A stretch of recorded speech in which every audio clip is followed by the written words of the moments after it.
won't end up another drunk arsehole littering the streets.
I cannot enter.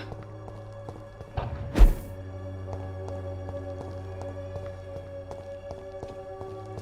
won't end up another drunk arsehole.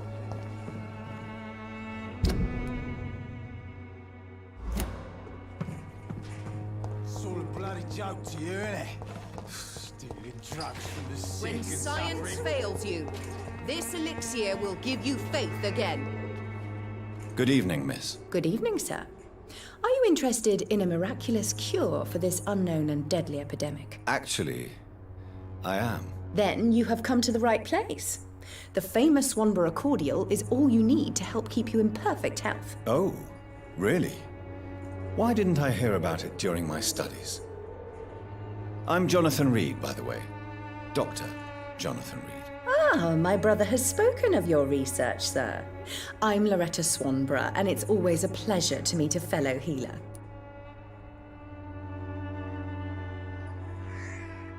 You look ill, Miss Swanborough.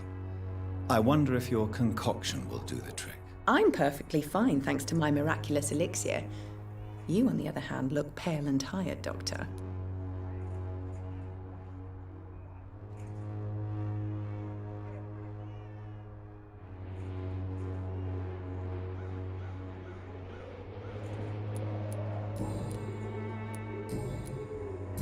Do you know Nurse Dorothy Crane from the Pembroke Hospital? I'd like to know more about her. I don't like to talk about competition. Competition, you say? Never met her, but it seems she provides some sort of medical care to the poor. The whole thing has to be some sort of scam, if you ask me.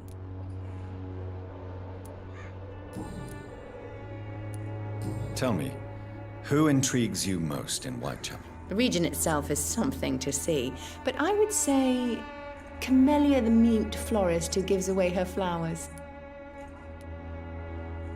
What do you think of the locals? Most of them are afraid or desperate. They all come to me eventually for my remedy. Is there anyone I should avoid? Cadogan Bates, without a doubt. The bloody bastard remorselessly exploits poor migrants as soon as they get here.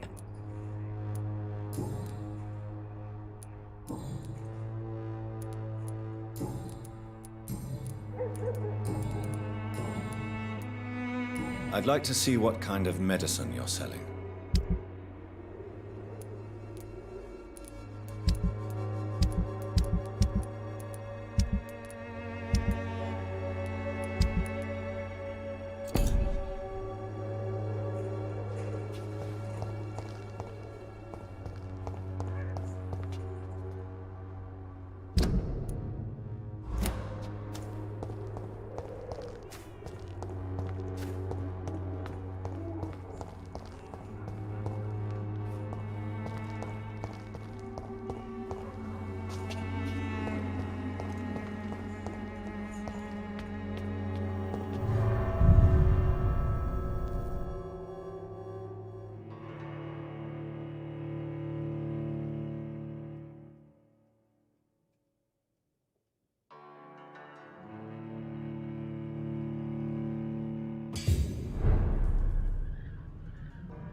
Excuse me, sir.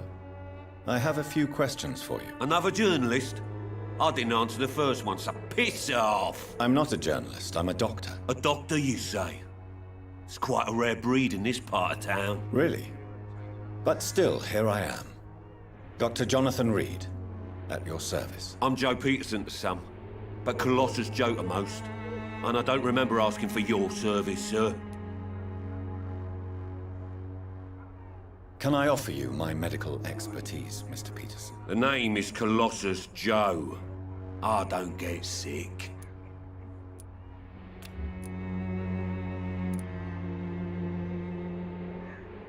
Have you heard of a nurse named Dorothy Crane?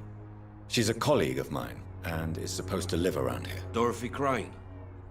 Yeah, I know her. One of the few good souls who dare to help the sick around here. Could you please tell me more about her? She's a nice girl. Tries to help the migrants. I offered to give her a hand, but she said my reputation would attract too much attention.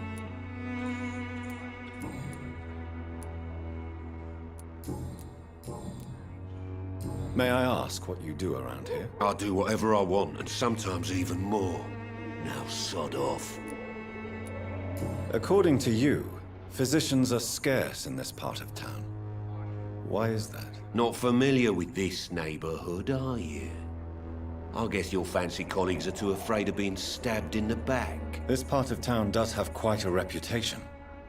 Would you say it's justified? Totally. Look at me, for instance. I always look my opponent in the eye before knocking him out.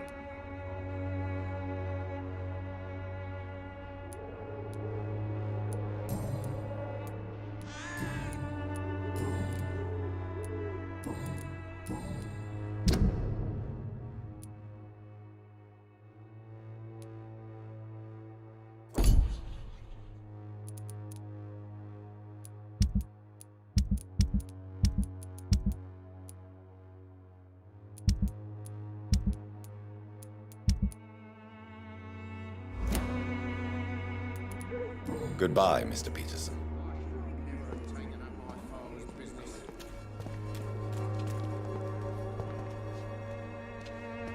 Welcome, sir.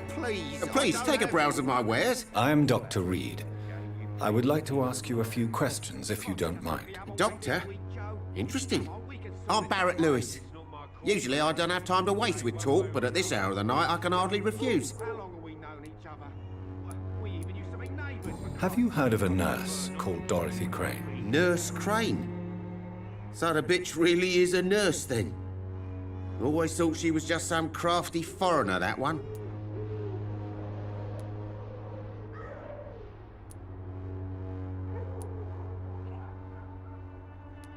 So she's trying to help her fellow immigrants.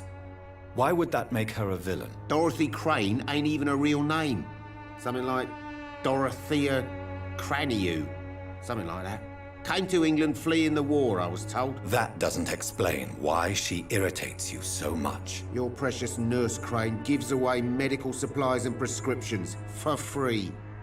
I offered to sell it for a fair cut, but no. Miss Crane wanted to play the quiet saint.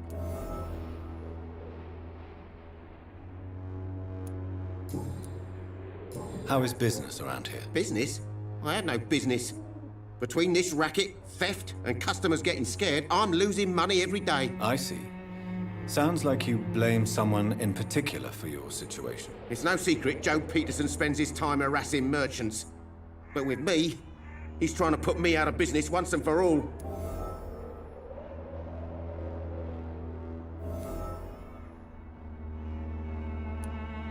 As a merchant, you see Whitechapel every day.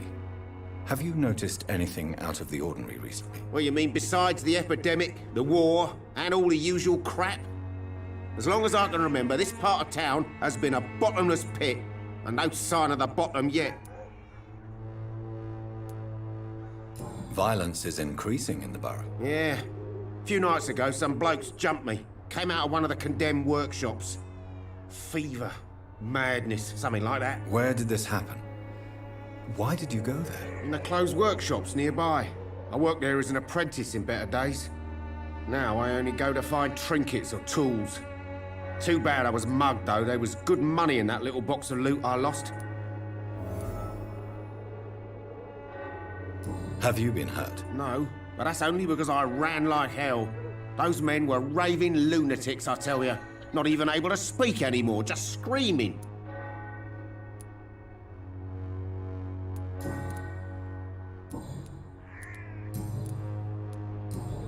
Do you need help, sir? I only need you to purchase something from my shop, sir.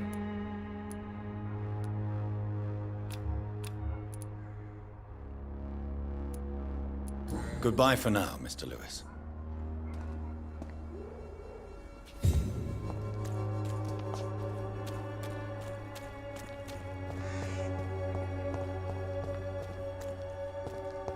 You are blinded by a false state. Imprisoned by your daily routine. Unable to see the truth. Don't be shy, handsome. What can Christina do for you? I'm not looking for what you're selling, but I'd like to ask you a few questions, if I may. I'm a doctor, Dr. Reed. All right then, but be quick, though I usually get paid when I open my mouth.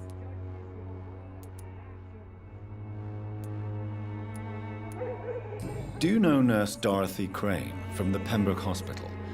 Anything you can tell me about her would be helpful. I don't know her, but I know her name is Dorothea Crăciunescu. She came from Romania like me and many others. You seem to respect her. Dorothea helps the sick people of Whitechapel. Everyone should respect that. Christina, have you been examined?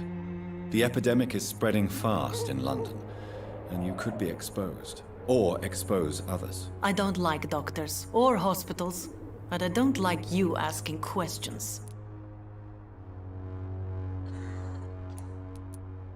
Considering your line of work, I assure you it is only a matter of time before you have health issues. If it is going to happen, it will happen. Right now, I need money. That's what's important. You can put your own life in danger, that's your decision. But what about your clients? If you're contaminated, you will put them in danger too. And you think that would worry me? If you knew the men I deal with, their health would not be what you'd worry about.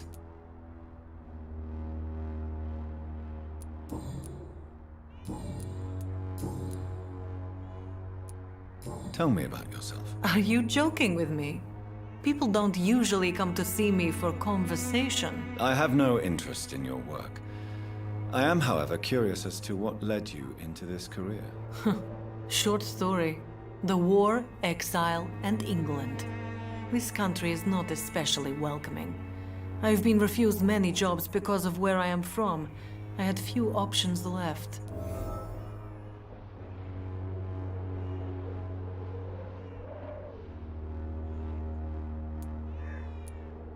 I always thought I was the master of my own fate. But now I know we don't always have control over our lives. I don't judge you. You know, this money is not only for me. I have good reasons to need this money quickly, but it is not your concern, Doctor.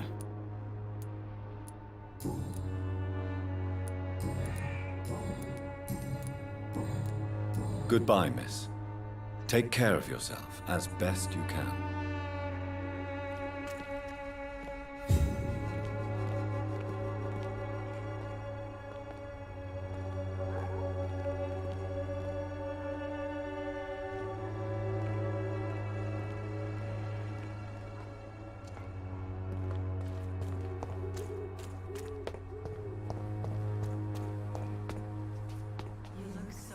Forgive my interruption. Do not apologize, my son.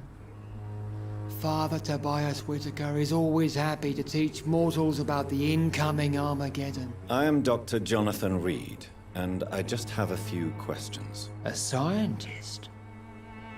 You are much more lost than I thought, my son. Do you know Nurse Dorothy Crane from the Pembroke Hospital? I'd like to know more about her. I don't like the liberal ideas of nurses, but I especially abhor that Nurse Crane you mentioned. So, you're not exactly a fan of Florence Nightingale's work? But nurses are essential for modern healthcare. Nuns should be the only women allowed to take care of male patients. It's obvious only they have the necessary moral fiber. Why do you hate Nurse Crane more than other nurses? Before coming to London, she was a member of the communist resistance in her country. That's what happens when you let a woman get involved in politics.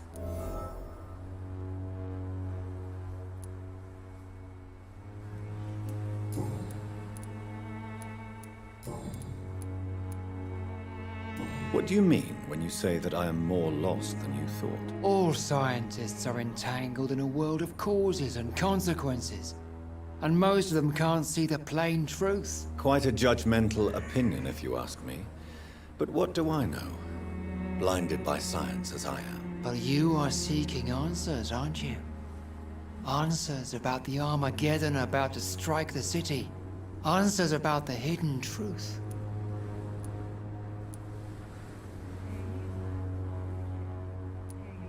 Well, I suppose I can spare a few minutes listening to your so-called truth. As a doctor, you must be aware of the decimating epidemic. But let me tell you that this so-called Spanish flu is just the beginning of the end. What do you mean? The beast is finally revealing itself, corrupting the flesh and the heart of men. With my own eyes I have seen them, those minions from the abyss. Really? And what would be your answer to this biblical threat? We must fight the disease before this legion outnumbers us. But not with scalpels and microscopes. No. What is left then? Cleansing fire. Tell me, Tobias, what exactly is your plan concerning the cleansing of this city? God will recognize his own. More than once this city has risen from the ashes, hardened and purified by the flames.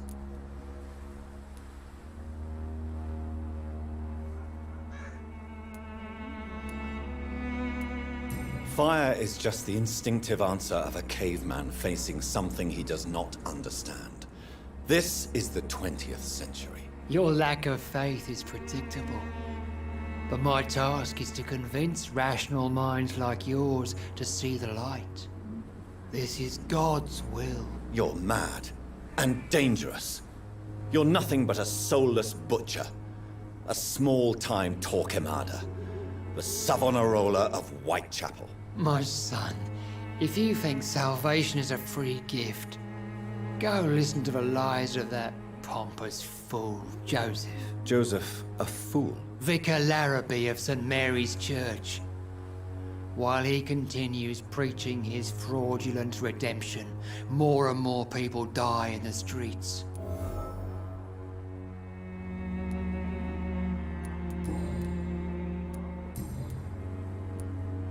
Have you any friends? Any family left in these terrible times? No. But I have a disciple I see as my son. He is so devoted. I sent him to preach the good word in the heart of this corrupted city. Where did you send him? I sent Samuel to the Stonebridge Cemetery, where the pestilence and evil grows night after night. You sent him on some preaching crusade during the epidemic. As a true believer, Samuel will fear no evil while he walks through the valley of the shadow of death.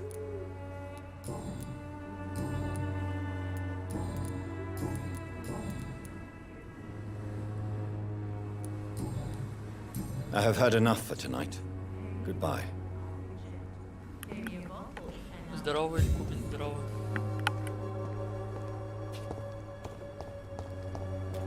I'm cheap and I'm clean, I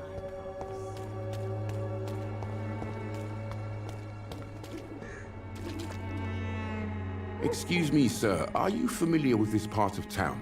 Name's Clayton Darby, reporter. Sorry, I'm new to Whitechapel. But perhaps you could help me since you're a journalist. My name is Jonathan Reed. Dr. Reed, the famous surgeon. I'll gladly help if I'm able, sir.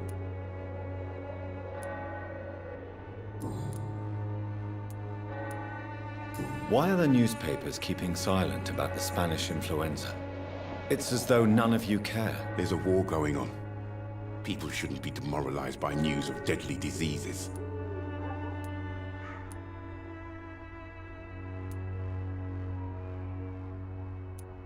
If no one stops it, this epidemic could turn into a scourge. It may kill more people than the war itself. Yes, this is another kind of war, but just as deadly. History will judge us all for what we did and what we did not. What is a journalist doing in this borough after sunset? He goes where none of his colleagues would dare to go, to inform the country.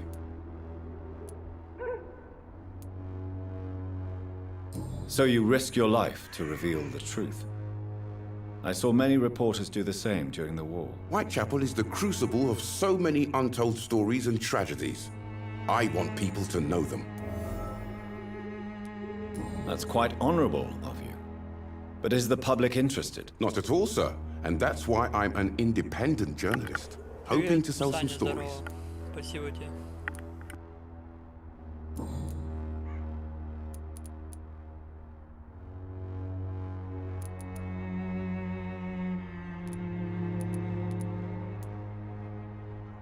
Christina Popper claims she sells her body because she can't find any other work. Do you believe her? Of course I do. Her story is exactly what I want my readers to understand. We live in an intolerant and divided nation. Do you think things пока will не ever забрали, change, я Mr. летом, Darby? наверное. I believe the situation can only improve. Я сам And now that думал, women что can уже vote, должен, по I'm идее. convinced things will change. Короче, жду-сижу. Have you any idea of the danger you face in these streets at night? I've had to run and hide more than once from frenzied mobs incensed by the fever. Do you think the flu is really responsible for this, Doctor? That science is unable to explain the facts doesn't mean there is no rational explanation. I confess, I share your point of view, Doctor.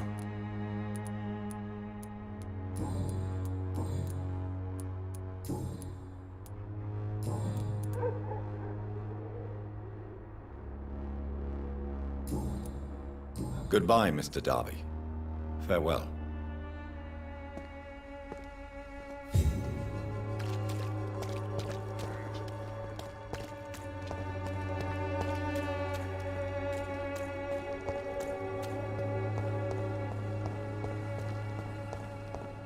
There is something going on with this district. I must reveal.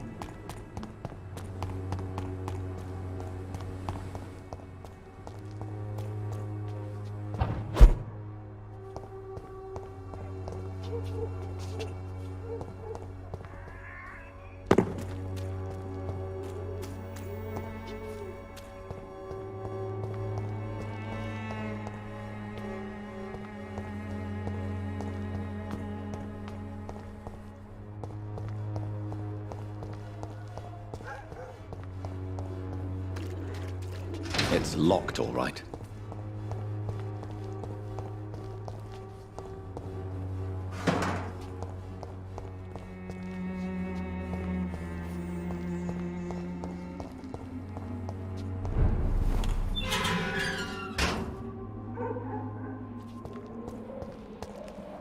There's one of them!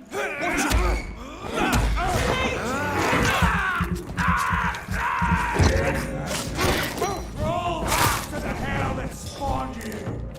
Go on back to the shop!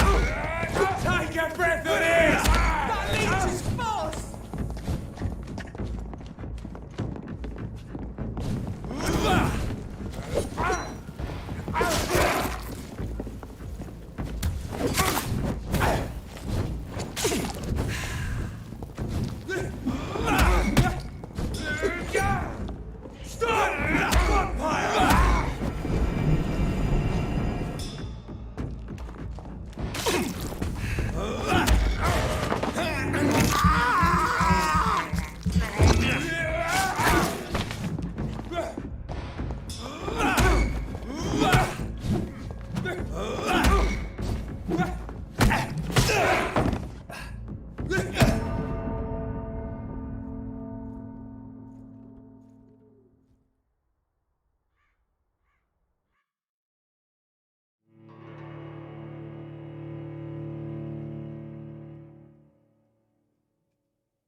to us! Roll back to the shadows!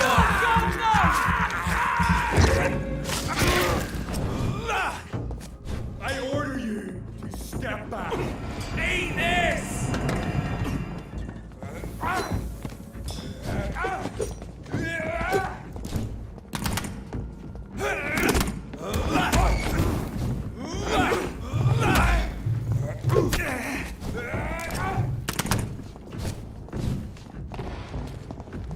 Snap it, Leech!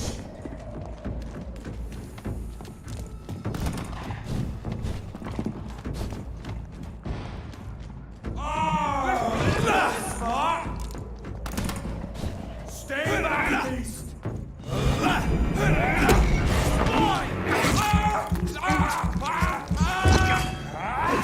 That Leech is close!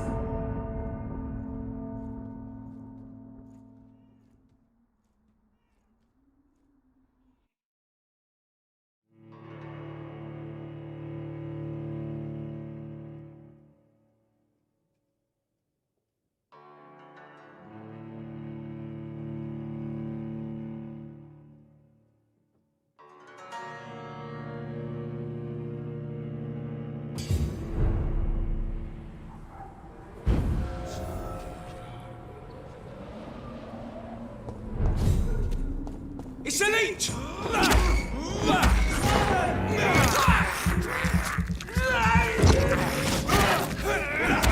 I order you! Step back! Oh my god!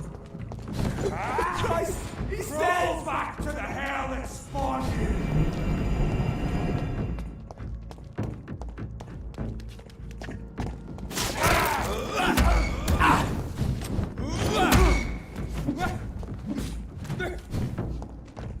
Go on back to the shadows!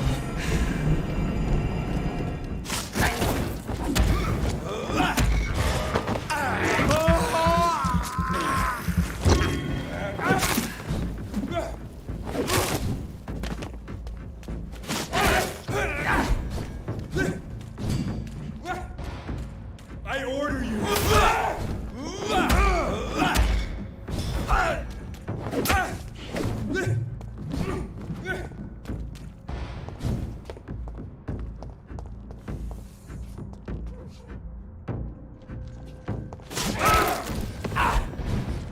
Stop!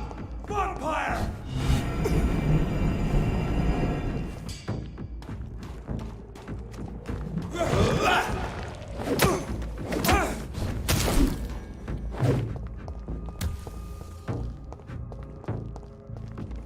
Crawl back to the hell that spawned you!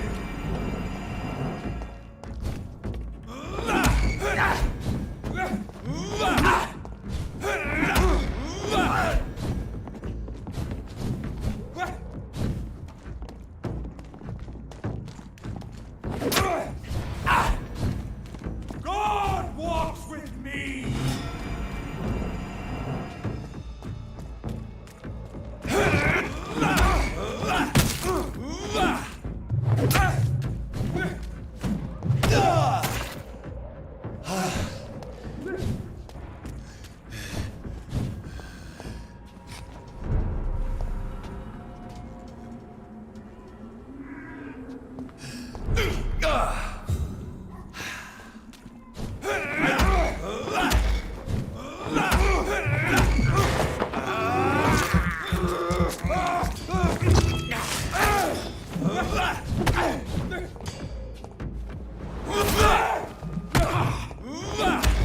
The power of the Lord commands!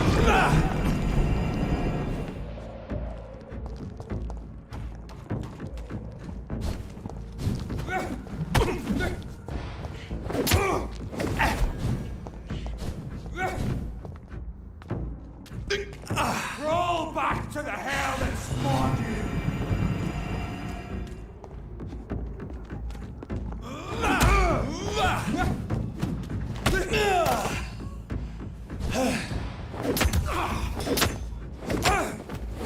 Stop!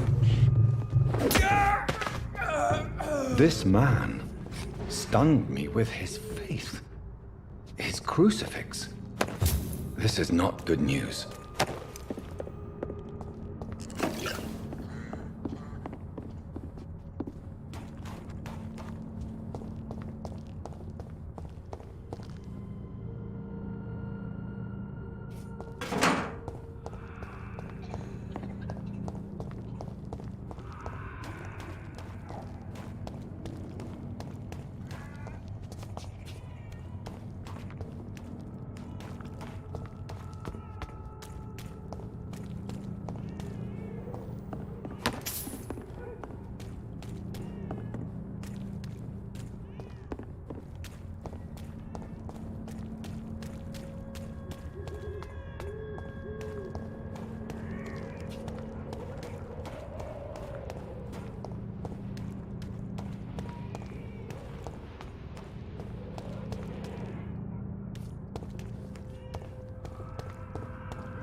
Hello, sir. Sorry to disturb you at this hour. I'm a doctor inquiring about the epidemic. May I come in? A doctor, you say? No, thank you.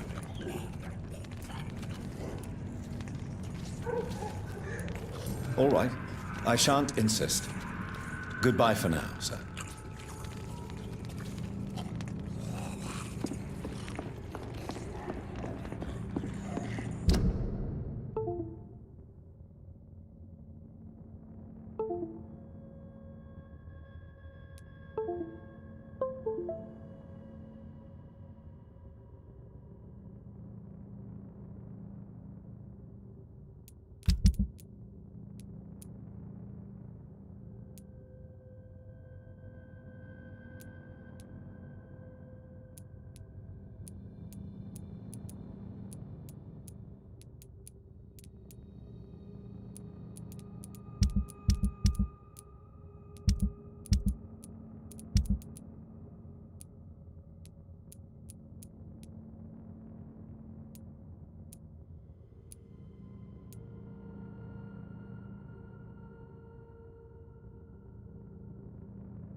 Would you like me to revive you? Good quality. Come on, take a look. Don't be afraid. Cheap price, good quality. Come on, take a look.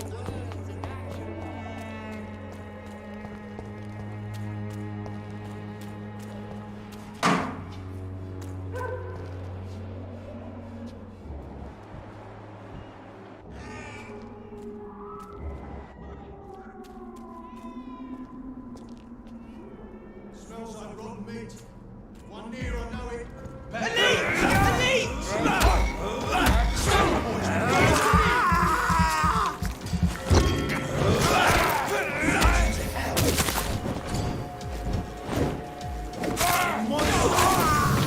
Filthy pieces of shit!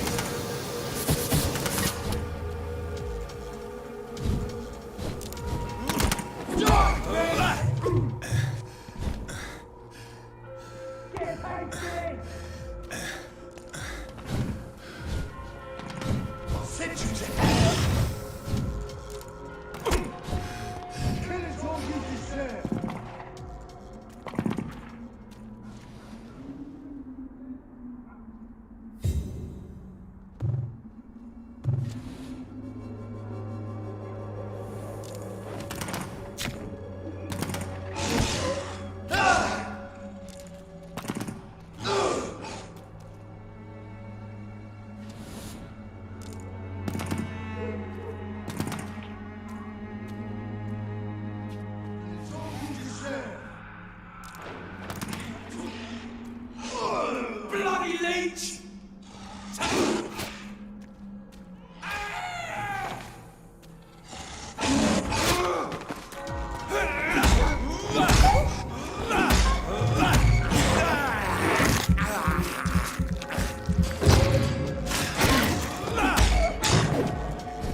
market nearby. Good evening, sir. Do you remember me? If you're here for a reward, you'll be sorely disappointed. But I'll gladly shake the hand of a fellow countryman. I'm not here for a bounty. I'm a doctor. Dr. Reed from the Pembroke. A doctor? In Whitechapel? What an opportunity. My name's Bates. Cadogan Bates. Do you require assistance, Mr. Bates? Not me, but your skills could help a lot of people round here. That would help my business, because I say a live tenant's a paying tenant.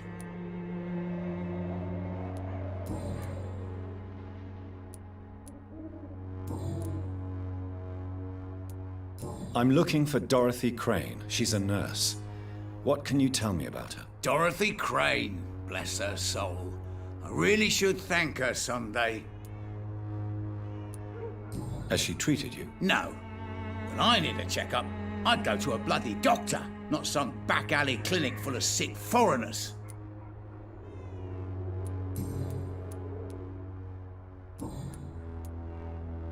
It's unusual to see someone so happy around here, especially considering the current situation. Why should I be sad now? There've always been wars, disease, tragedy. There always will be. That's an unusual way of seeing things in these trying times. I don't see why I should shed a tear for another man's woes. I'm healthy, and I intend to stay so.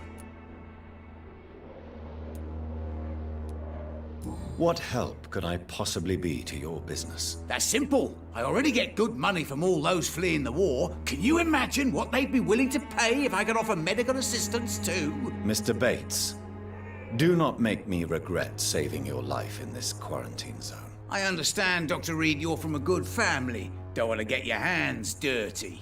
That's fine. I'll be happy to act as your middleman.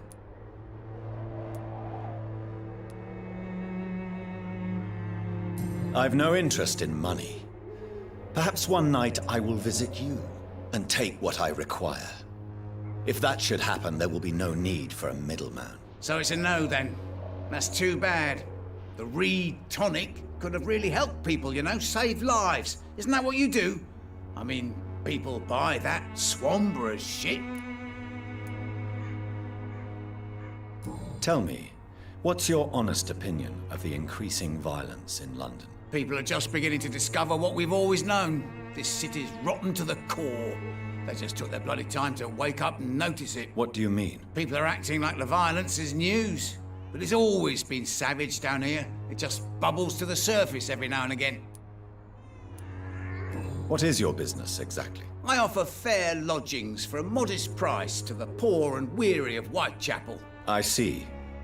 And what about those who cannot pay? Well, deals can be done, if you know what I mean. Money's not the only currency. After all, I'm not immune to a pretty face.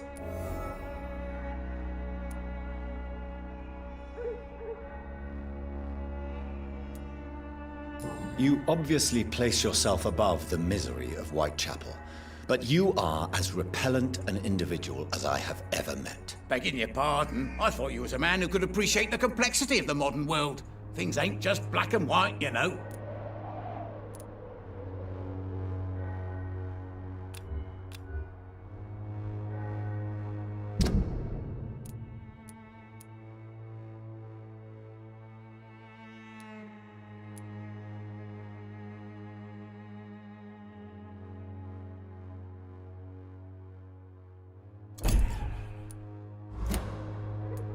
Since I took an oath to help people, can I be of assistance? Well, seen better days, that's for sure.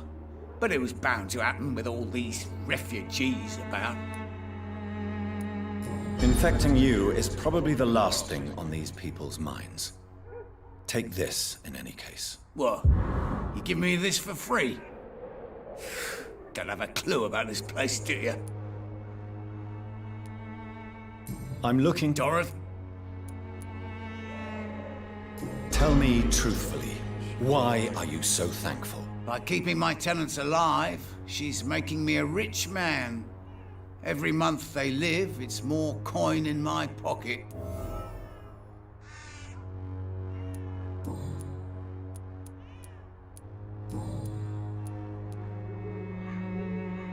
You seem to have recovered well since your attack.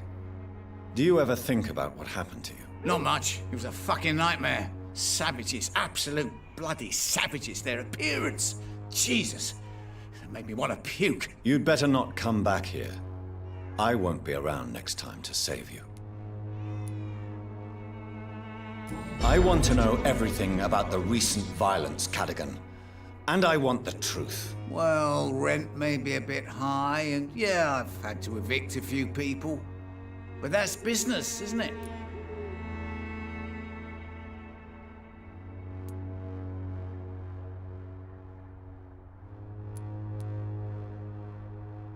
Take this as my final warning. You will not profit from the misery of others. Business is one thing, but what you do is quite another. Really? What you gonna do? You ain't from here. You ain't Whitechapel, Doctor. You wouldn't know the first thing about playing dirty, even if you wanted to.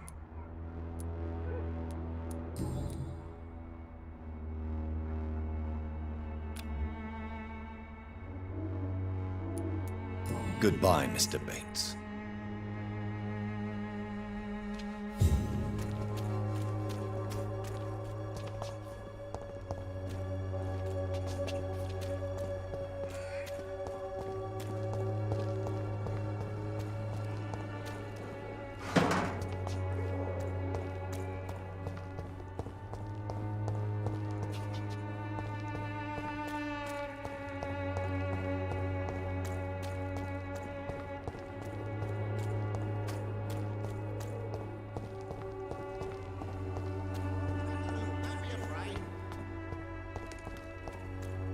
Cheap price, good quality.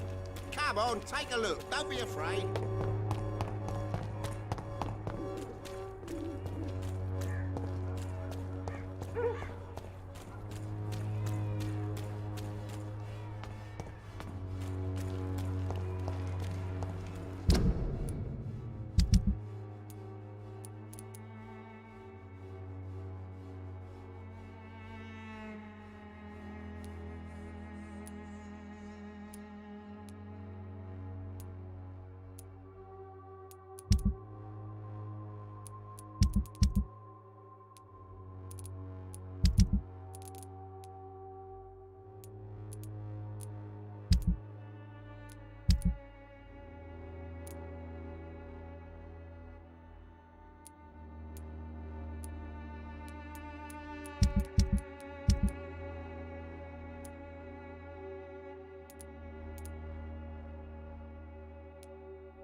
This could be the box Lewis thought he lost.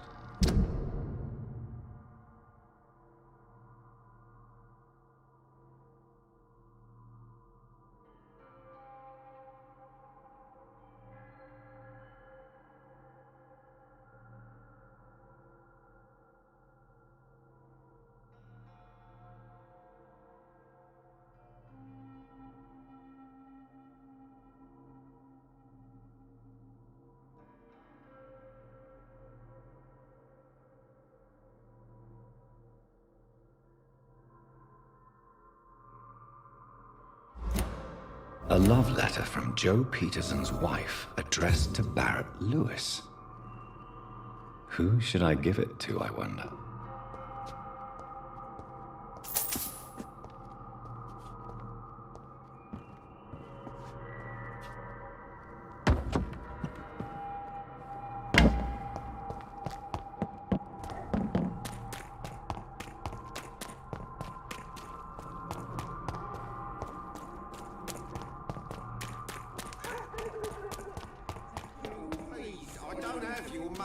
Come on, Barrett, you know the game. You pay for peace of mind. You again? What do you want this time? I think the documents in this box could be of some interest to you. Really? Where'd you get it? I found it in an abandoned building nearby. I thought you might want to keep these letters. Let me see. Oh, letters about my boy. Thank you, sir. You do not appear surprised or pained by this. Surprised about what? Harry's my son, I'm his father, and that's all there is to know, don't you think? Yes, I suppose you're right. Here's a little something for your trouble. And to remind you to keep your mouth shut about all this.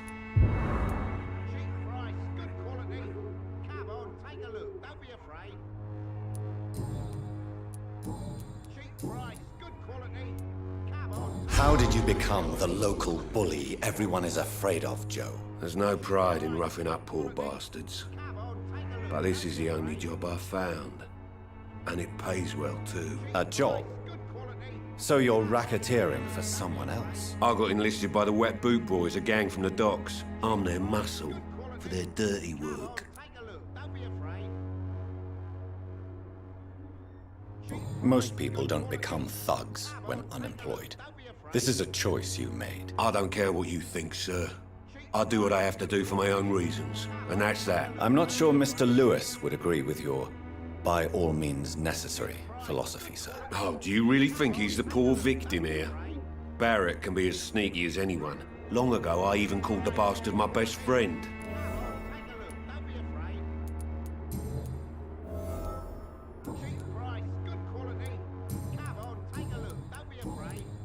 Have you heard of... Could you... She's a not...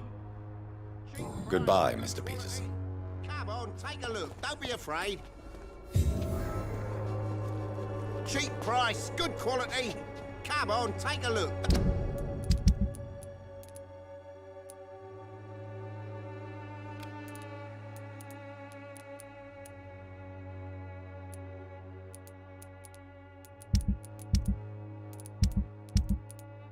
Don't be afraid. Even my dreams are soaked with gloom.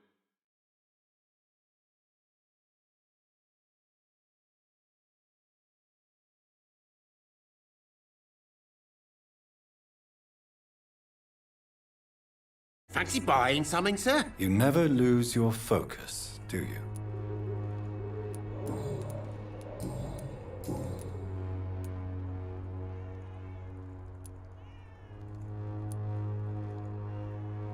Joe Peterson. He's the villain here, isn't he?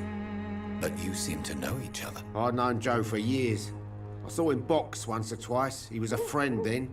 But these days, he's just another thug. What can you tell me about Mr. Peterson? Besides his behavior toward you, obviously. Colossus Joe was a decent boxer, good one even. But after his wife passed away, he found every excuse to stop training. Just wanted to pick fights with everyone.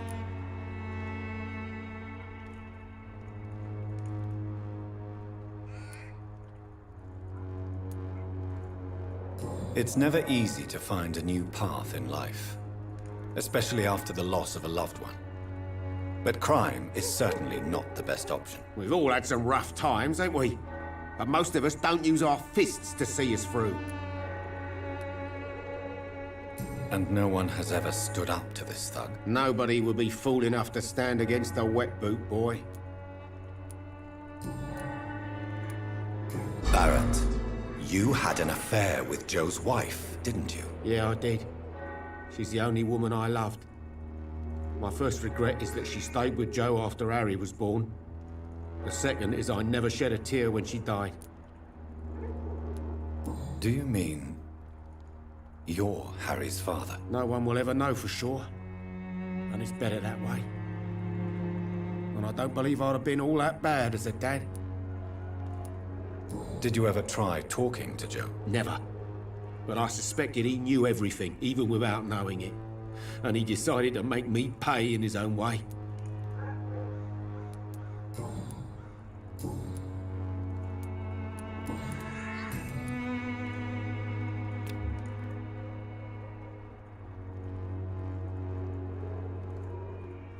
Goodbye for now, Mr. Lewis.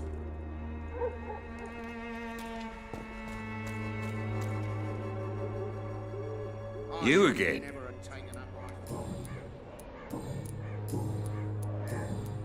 Goodbye, Mr. Peterson.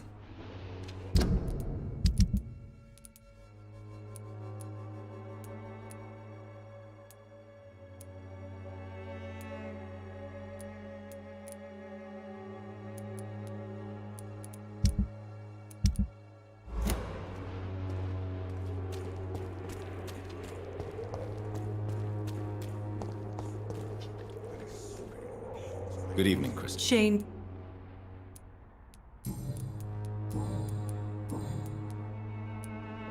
Clayton Darby claims he will expose the crisis in Whitechapel to all of London. Do you believe him?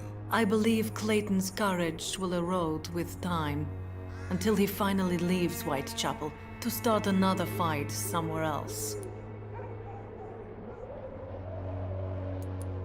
Why this skepticism? How can you speak about starvation if you've never been hungry? Or about poverty? Or anything else you have never suffered from? Are you talking from experience? I've seen your type come here to get a good fuck in a cheap room or a dark alley before going back to their fancy houses in the West End.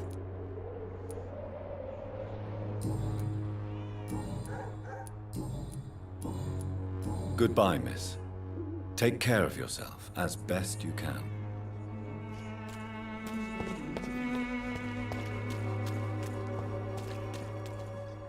Good evening.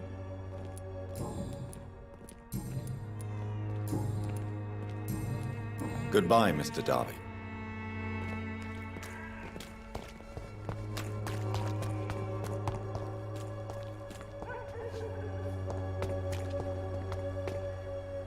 Good evening. It's far.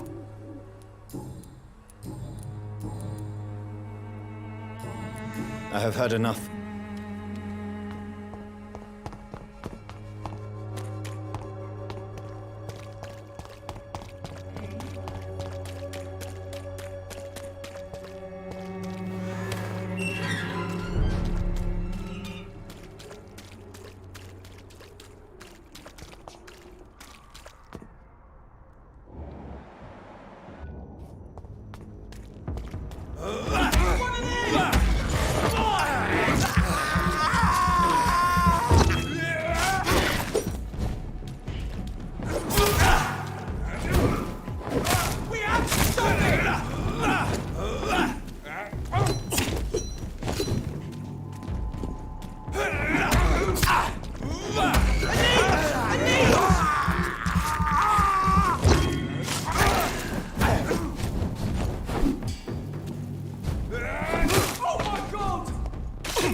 days ago.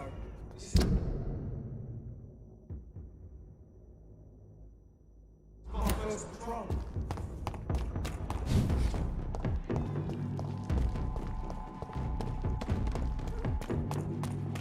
Get him!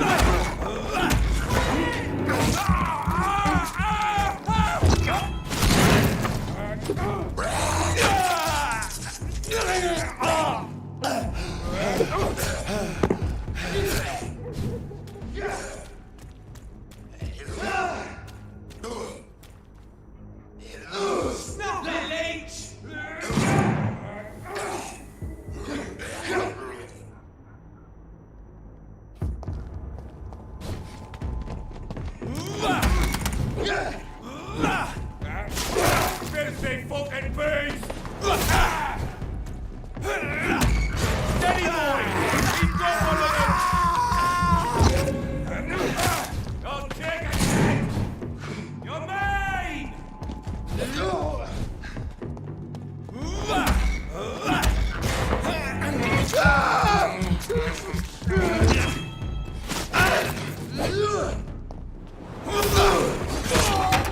Die, beast!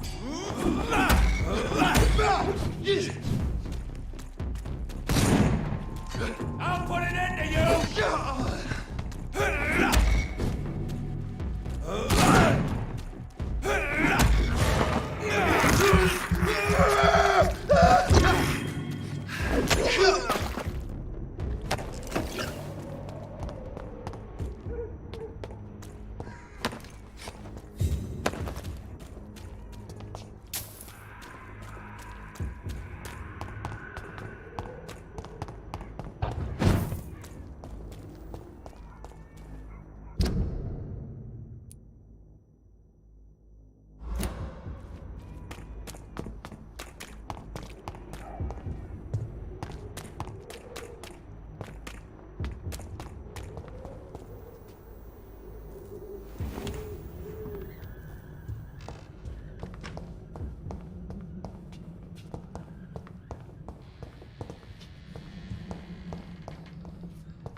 The flower's dying. It needs water.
Сейчас прочекаю линарных людей.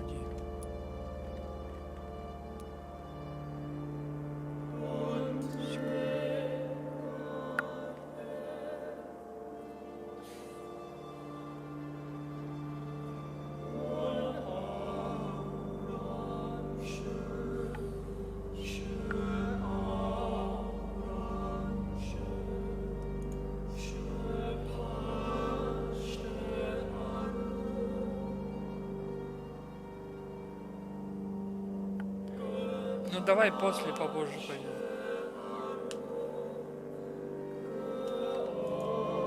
Я стрим закончу и пойдем.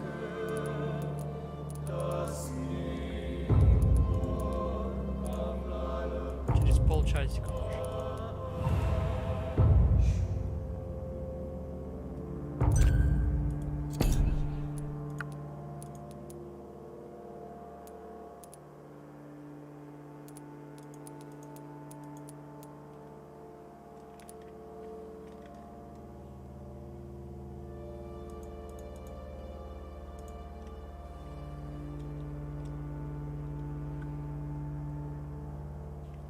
Окей, давай 8. Напишу только.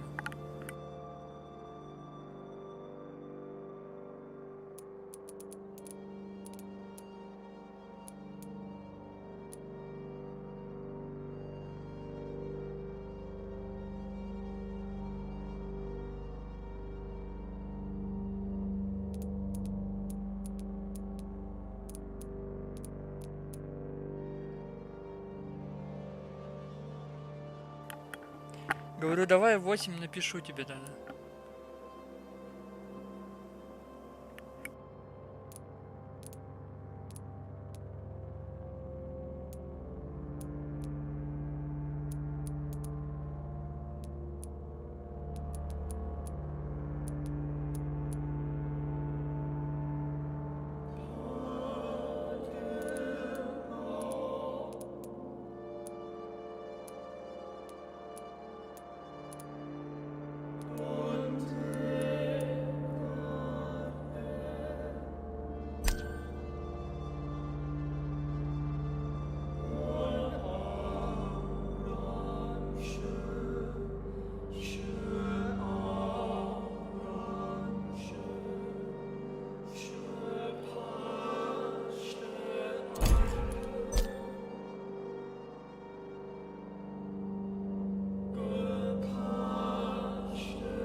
believe I'm doing this.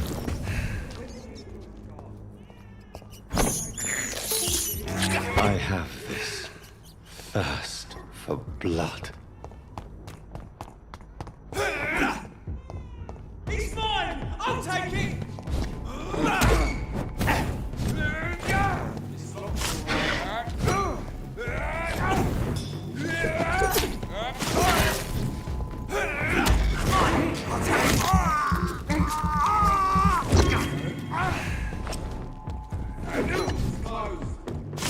It's too fucking fast!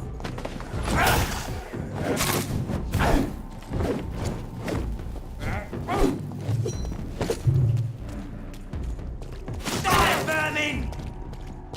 We have to stop it!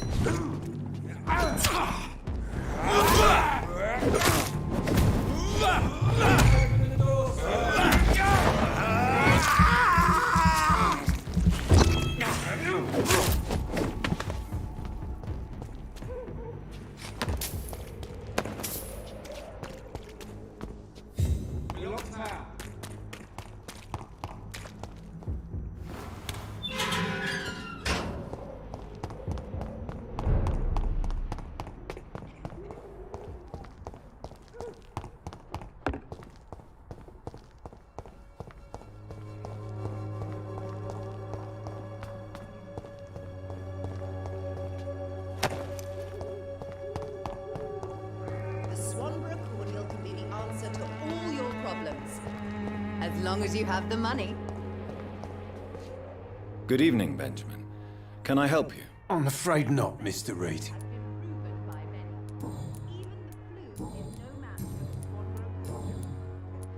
A gun, alcohol, and a bad temper make a terrible cocktail, sir. Goodbye for now. Science fails you. This elixir will give you faith again.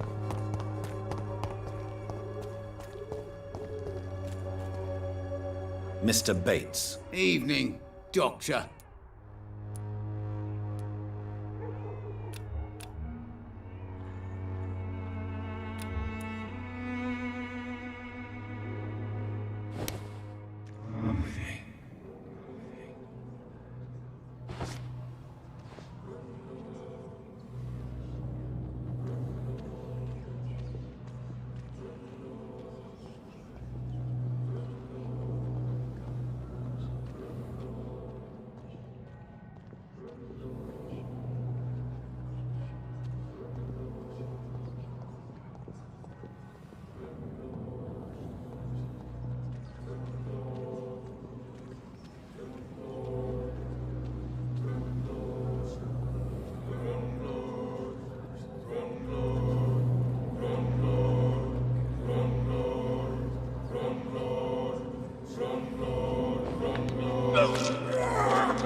Was I that evil to deserve such punishment? My only regret is that no one will mourn me, for I have never been loved.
is despicable.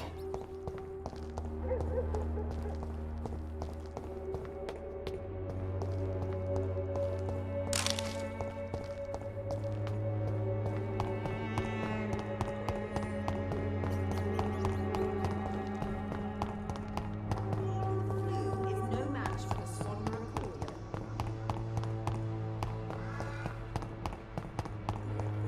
Proud of me. How are you, boy? I'm not your boy, all right? Now piss off.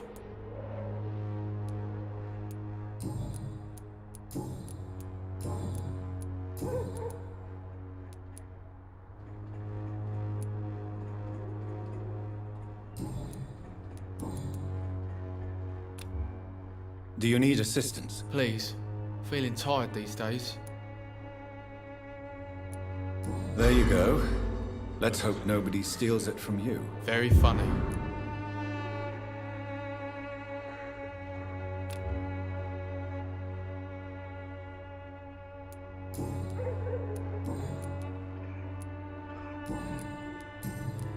Goodbye, young man.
Смотри, Ленар, можем пойти, точно спать? Смотри сам, короче.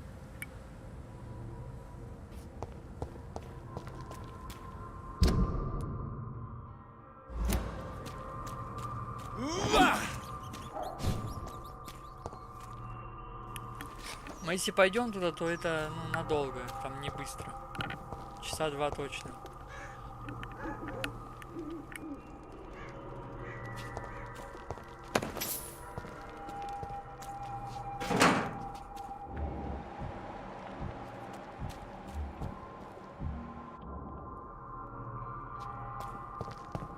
It's a leech!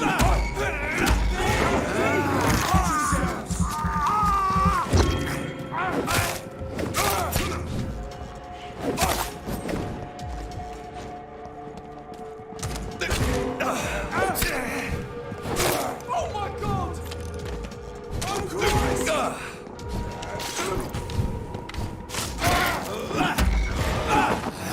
Oh god, no!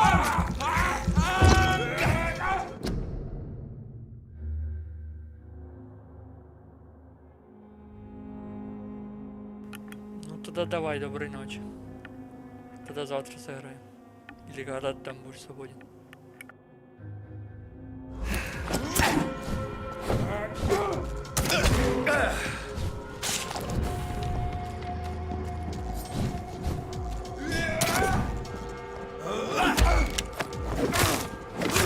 We have to stop it!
Turn around, sir.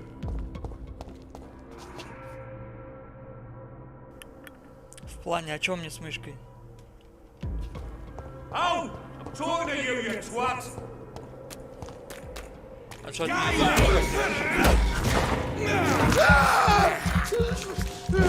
Или я по столу могу?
Are you all right, miss?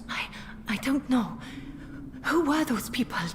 They wanted to kill me. Why? They've lost their minds in the epidemic. They won't come back for now. You seem to know a lot about them, sir. I'm Dr. Jonathan Reed. I'm investigating this disease. I am Xiaoxun. Thank you so much for helping me, Mr. Reed. I must go to the cemetery now. Goodbye.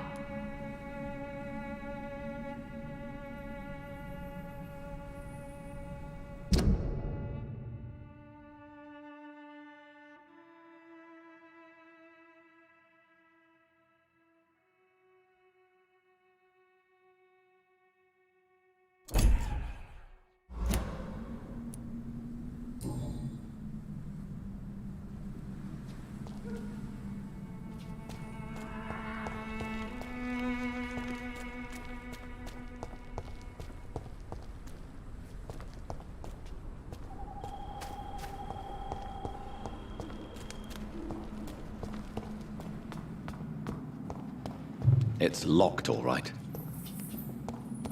Carnage. Is Father Whitaker's disciple among the bodies, I wonder?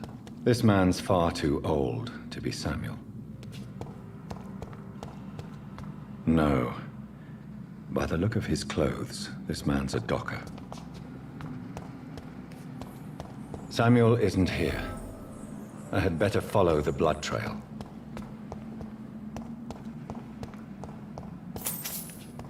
It's locked.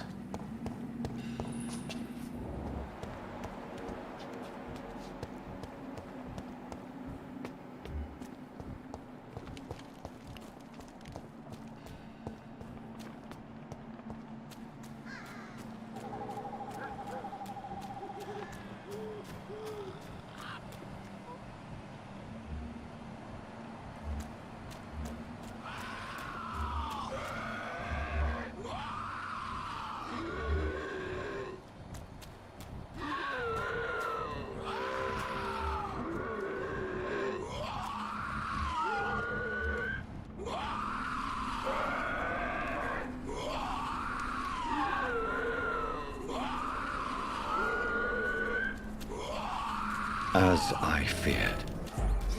Samuel no longer preaches the good word.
I can't believe I'm doing this.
It's locked.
This is no place for a gentleman.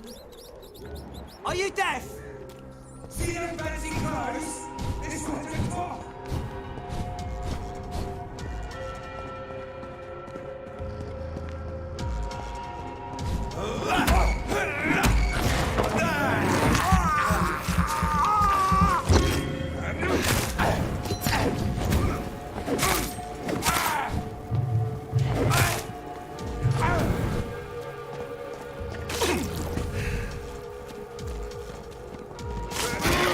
Murdering bosses!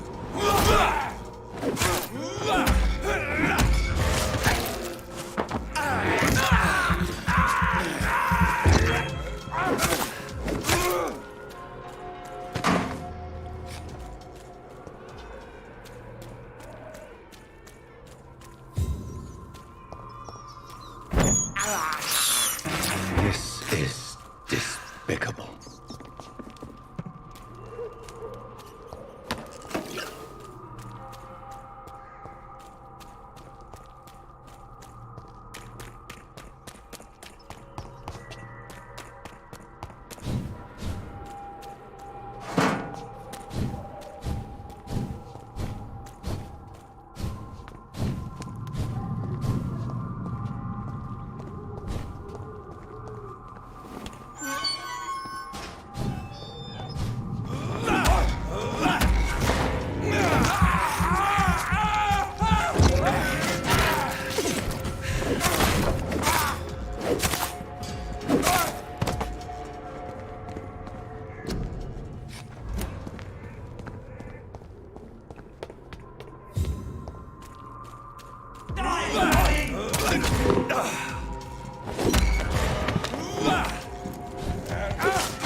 Christ, he's dead!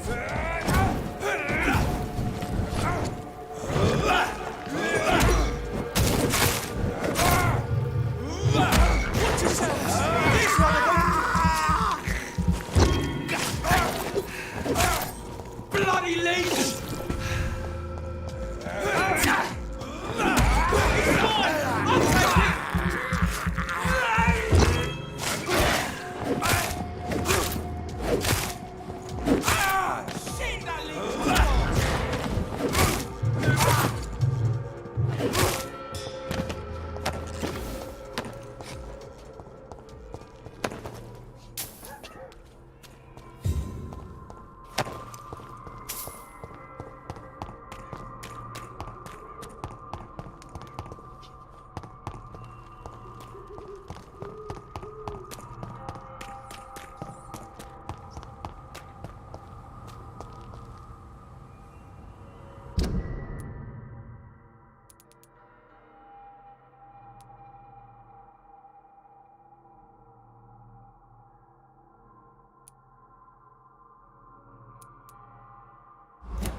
Too much energy for so little result. Good evening, Nurse Hawkins. Good evening.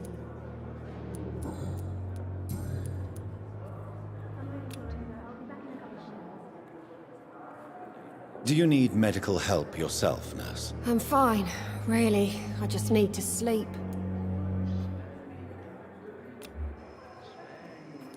Goodbye, Nurse Hawkins.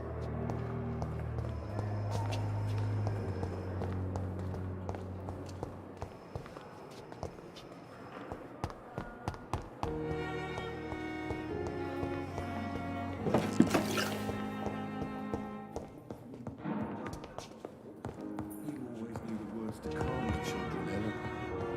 As for me... Good evening, Mr. Fiddick. Good evening, Dr. Reed.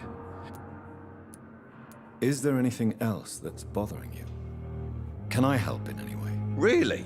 Why has no one else asked me that since I got here? I thought I was in a hospital. Unfortunately, you are not the only person who needs help. And complaining about it won't do you any good. Well, perhaps you're right, Dr. Reed. I'm sure if me missus was still alive, she wouldn't be happy with me going on like this.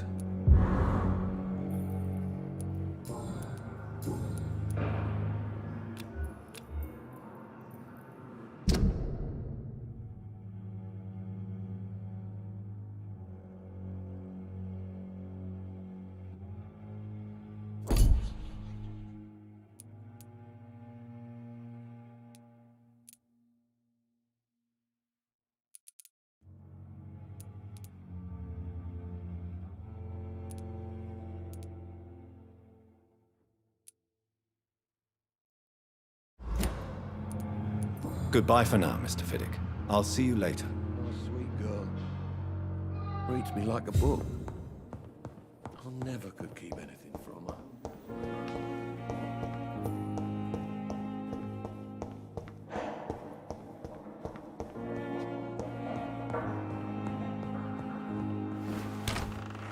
I will not let you down, my boy. Good evening, Doctor.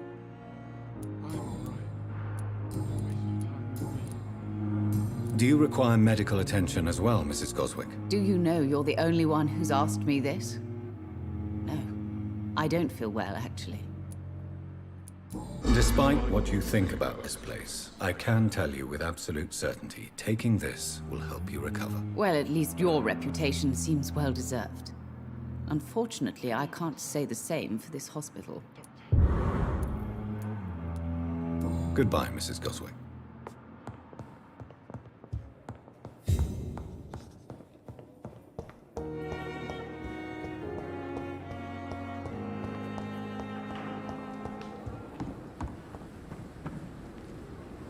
Good evening, Milton. Good evening.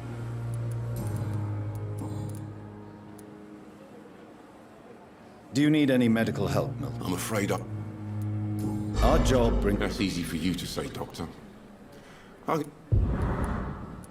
Goodbye, Milton.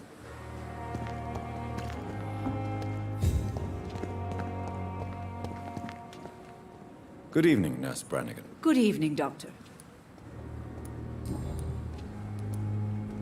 According to the report I read, your unprofessional conduct put a patient in danger, Gwyneth. That's not true. I know when my patient's life is at risk, and I'm more competent than a lot of doctors that I know.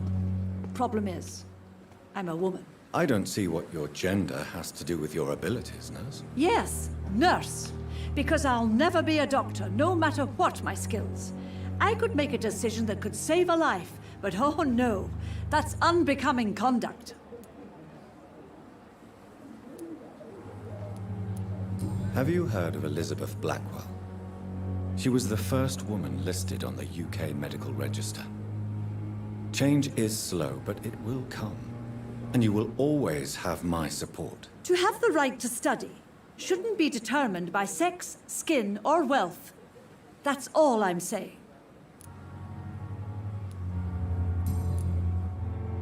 Do you require medical assistance, Nurse? I will be fine, as soon as I can get some sleep. I will see you later, Nurse. Goodbye, Nurse.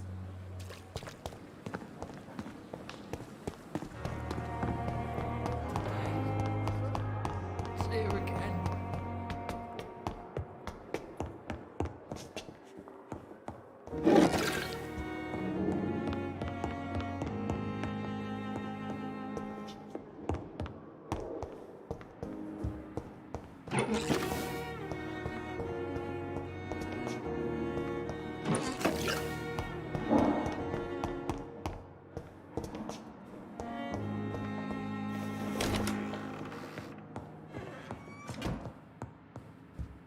It's locked, all right.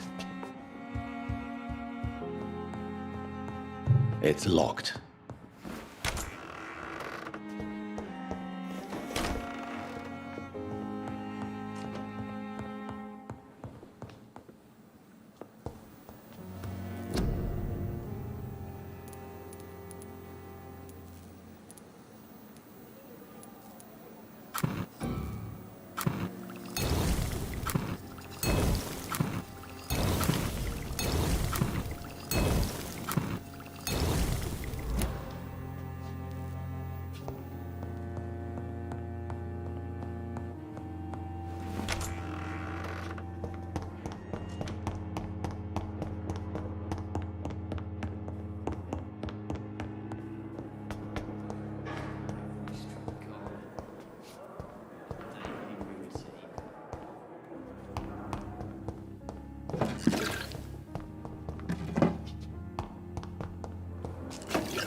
Good evening, Nurse Brannigan. Good evening, Doc.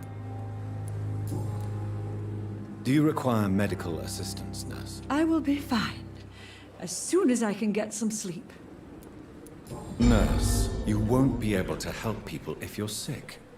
Take this, and do try to get some rest. I'll try, Dr. Reed. Thank you. Goodbye, Nurse. Call me if you need assistance.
Bloody leech!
I have this thirst for blood.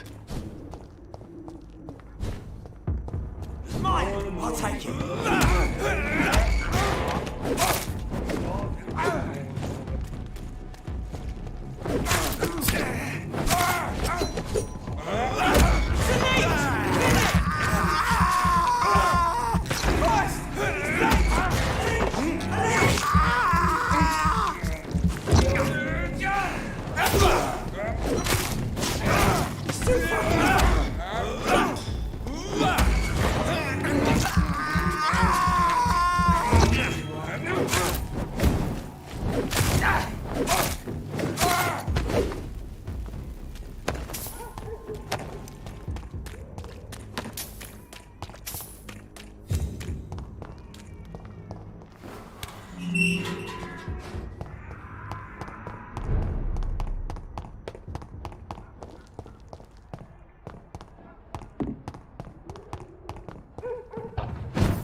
How are... I'm not your boy.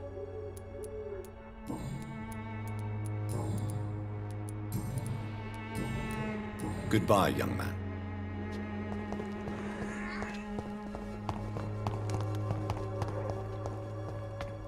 When science fails you, this Good evening, my dear colleague.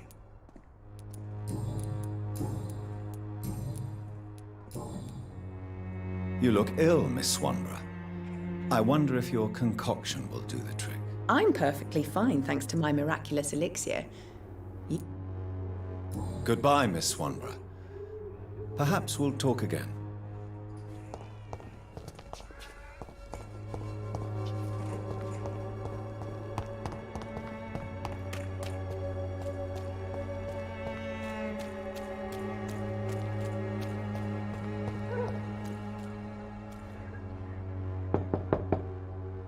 Nobody at home.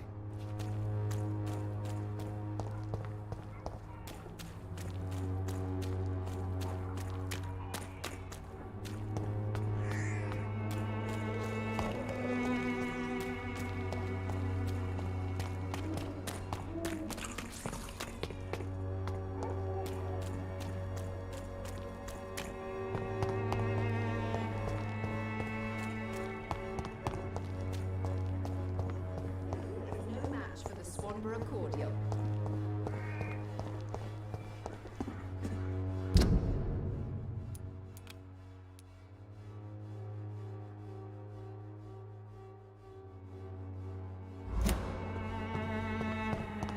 When science fails you, this elixir will give you faith again.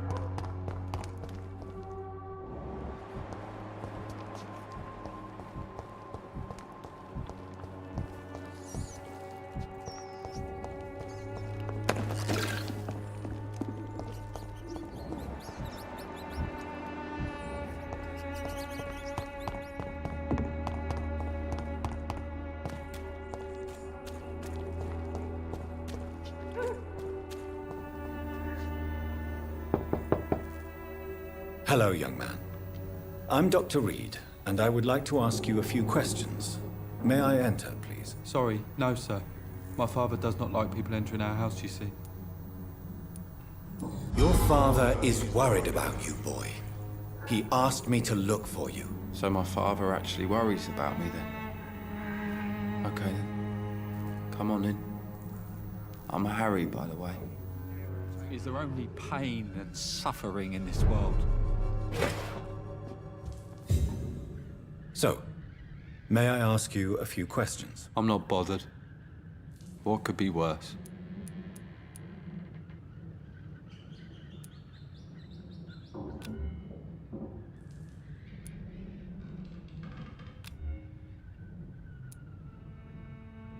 Do you know Nurse Dorothy Crane from the Pembroke Hospital?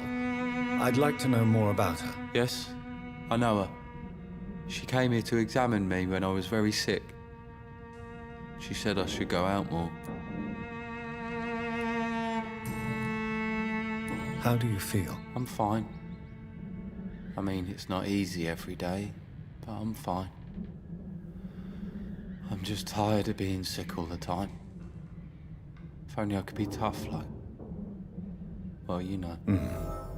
Speaking of which, what can you tell me about your father? My father is an idiot who makes idiot things. That's all I have to say. Forgive my bluntness, young man, but you don't seem happy living in Whitechapel. Why should I? I never wanted to come here in the first place. It was my father's decision. And look around you. Does this look like a nice place to live?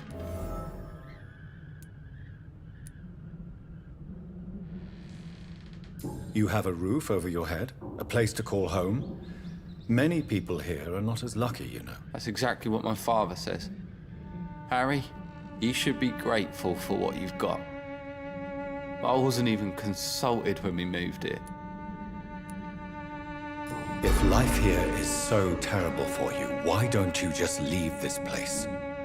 Have you ever spoken to your father about it? I don't go outside.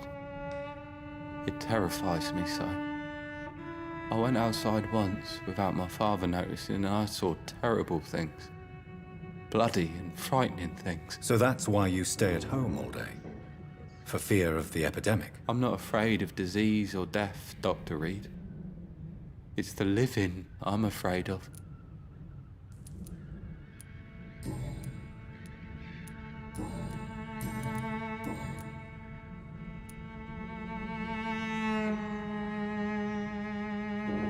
Your father and Mr. Lewis used to be good friends. What happened, Harry? I was young then. I don't remember Mr. Lewis ever coming back again after my mother died. Or was it after my father started bullying him? I don't know.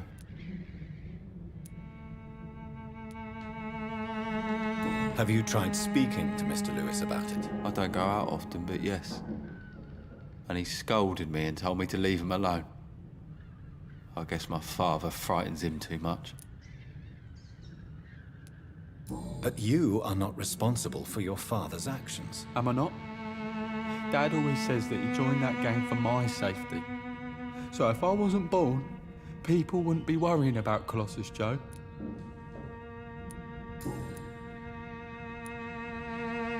Do you remember when Barrett Lewis was close to your family? To your mother? Not really. I was too young. But I remember it was a happier time. Mr. Lewis was funny. He often had dinner with us. How was he towards you? He was nice, I guess. He never forgot my birthday. He always offered me books. I liked books. Why are you sad then? Because it hurts to remember a time when my father used to laugh and smile. It hurts to realise he's as sad as me now. Goodbye, young man. Take care of yourself. So, I'm not bothered. Do you need any medical help, young man? Yes, I do. I feel so tired. I don't know if it's the epidemic, but everything seems so hard. You'll feel better with this. But you need to get a grip, young man. Medication alone won't cure melancholia. I'm not sure I'm happy with the idea of living long in a world like this. But I thank you for your concern, sir. Goodbye, young man. Take care of yourself. Even my...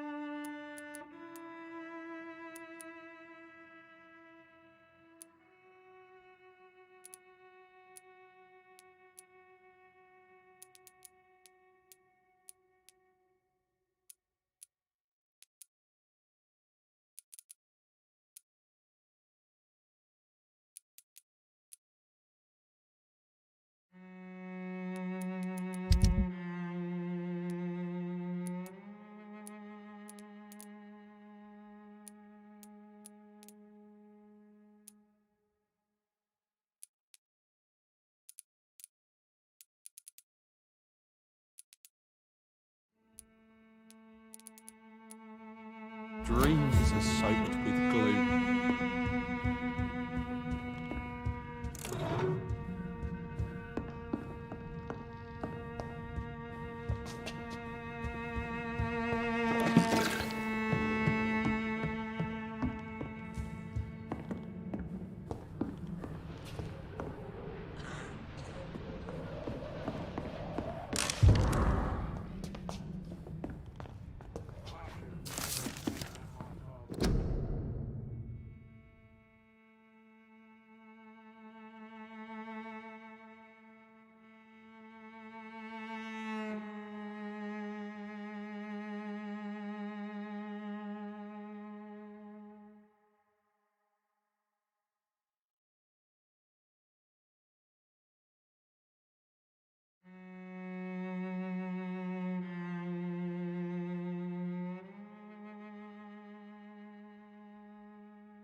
It's locked, all right.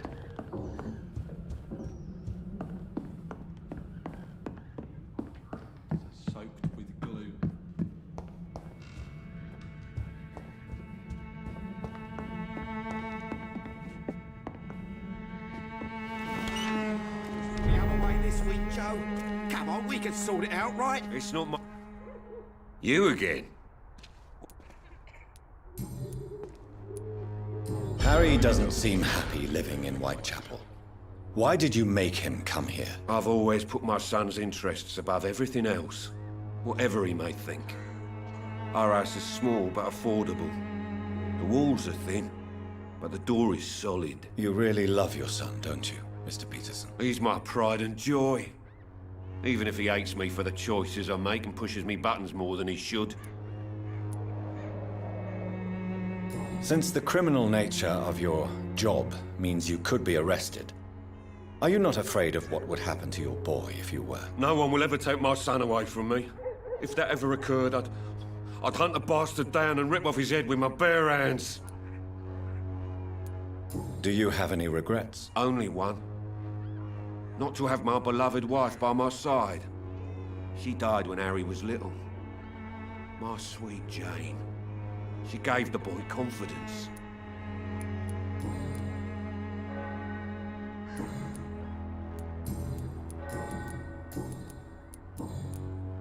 Goodbye, Mr. Peterson.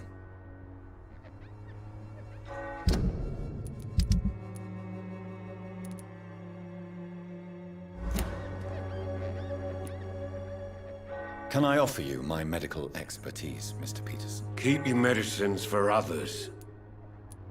There is a thin line between pride and stupidity, sir. Please take this medication. You'll feel better. All right. I'll take it then. It's not like I don't appreciate the gesture. Goodbye, Mr. Peterson.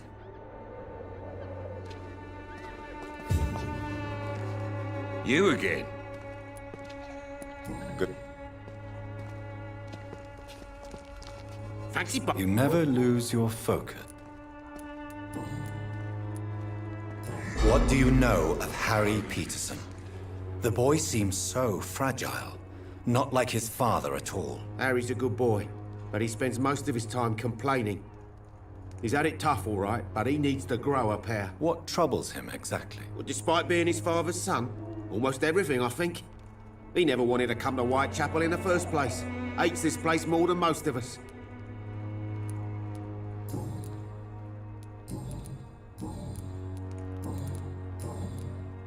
Goodbye for now, Mr. Lewis.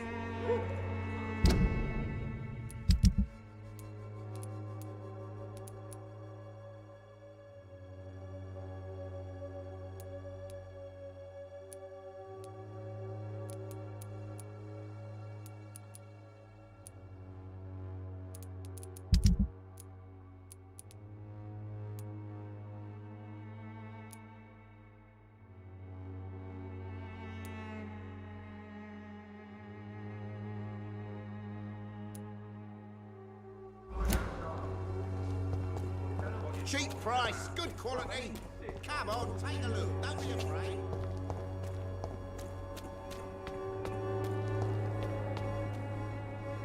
Good evening, Mr. Whitaker. It's Father Whitaker, my son. So, are you still lost in your rational delusions?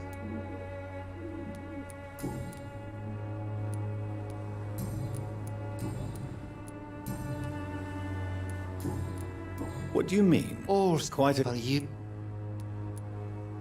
I am. But the answer... I have found Samuel, your disciple. I am afraid I have bad news. I already expected the worst. He should already have come back. He is dead, isn't he? Yes, he is now. The epidemic took him. Samuel steadily made donations to our cause. He would have rewarded you himself if you'd found me in that awful cemetery. Please accept this money.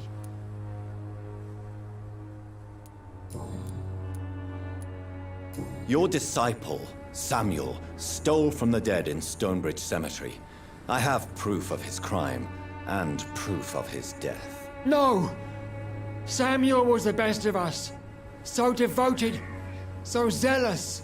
He gave all he had for the cause. He tirelessly preached the good word. He defiled the dead with his petty thefts. That's how he financed your misguidance.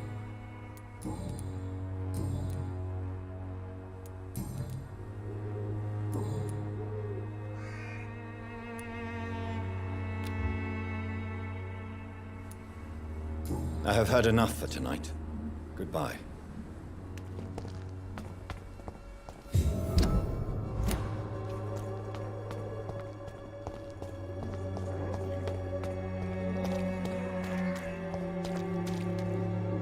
Good evening.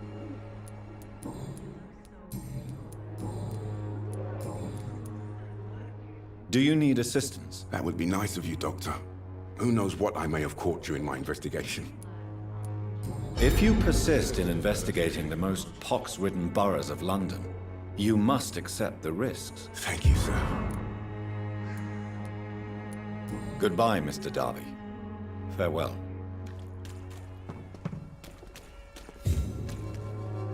Good evening, Christina. Change your mind, Mr. Reed?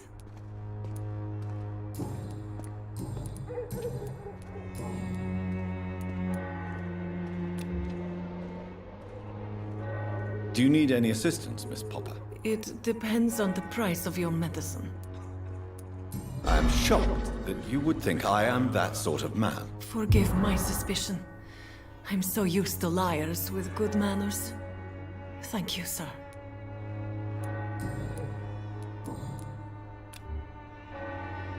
Goodbye, miss. Take care of yourself as best you can.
It's a leech! Kill it! It's one of them!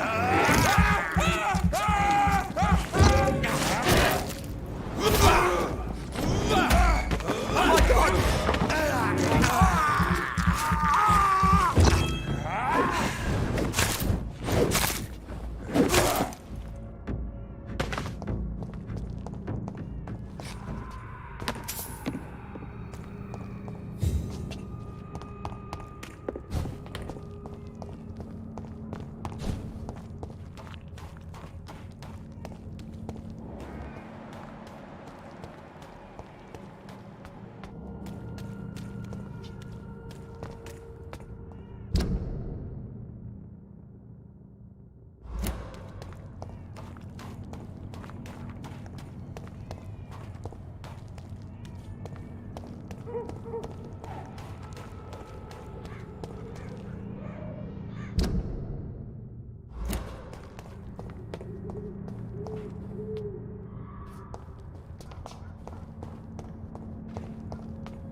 Better go home.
This is despicable.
Are you all right, Miss Shun? My name is Xiao Shun. This is the proper way to address someone in my country. I do apologize, Xiao Shun. Are you all right? Yes, I am. This is the only place where I can find some kind of serenity. Some way to remember my dear Matthew. Do you know Nurse Dorothy Crane from the Pembroke Hospital? I'd like to know more about her. Sorry, I don't know her. Are you on your own? Do you have any friends or family who you could be with? I have family and friends, but I need to be here alone. One day maybe I'll go back to them, but not now. I need silence, and I need sadness. You should not be by yourself.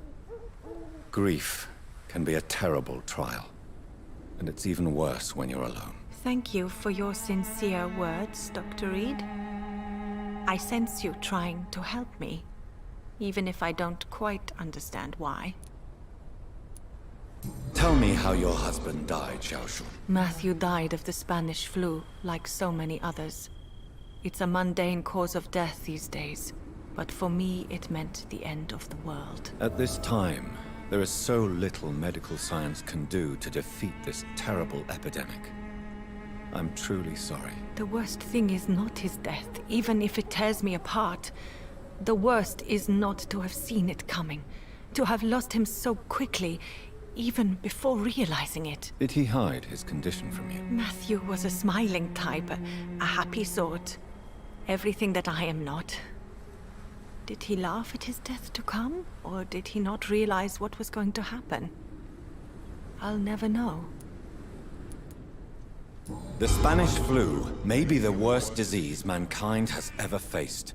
Why are you blaming yourself? You don't understand. I didn't know he was so sick. I didn't realize the gravity of his situation until it was too late. As harsh as this sounds, we are all equally vulnerable to this awful disease. It can take the strongest man in just a couple of days. I never said goodbye to Matthew. We never realized how bad it was. We laughed about it even. He always made me laugh. Now I don't have enough tears to shed.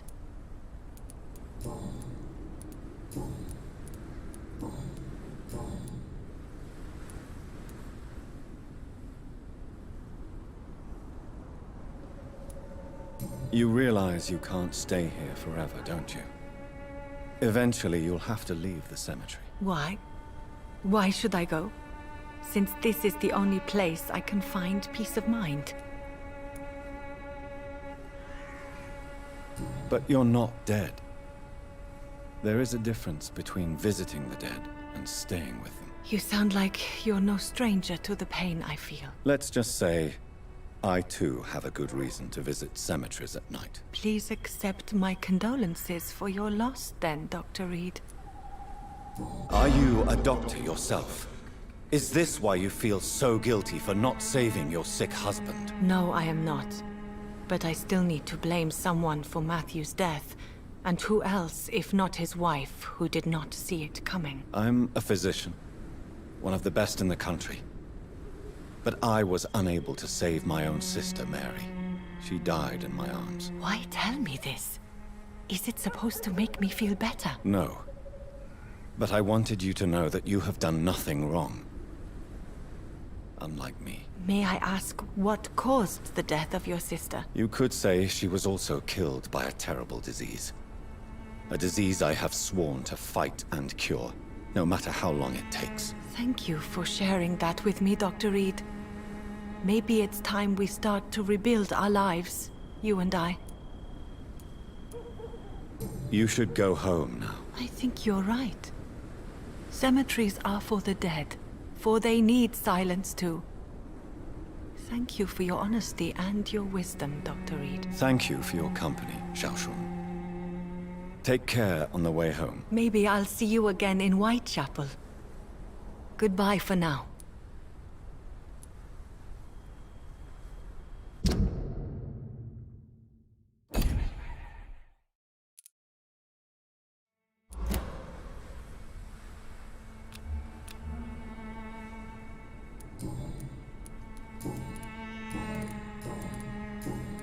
Goodbye for now. You know you can trust me. Why have you not spoken to me?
I have this thirst for blood.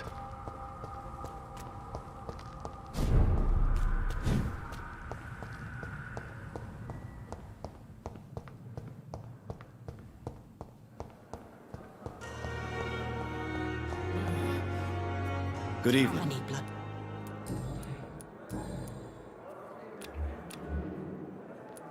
I'll leave you, Mistress of the Dark.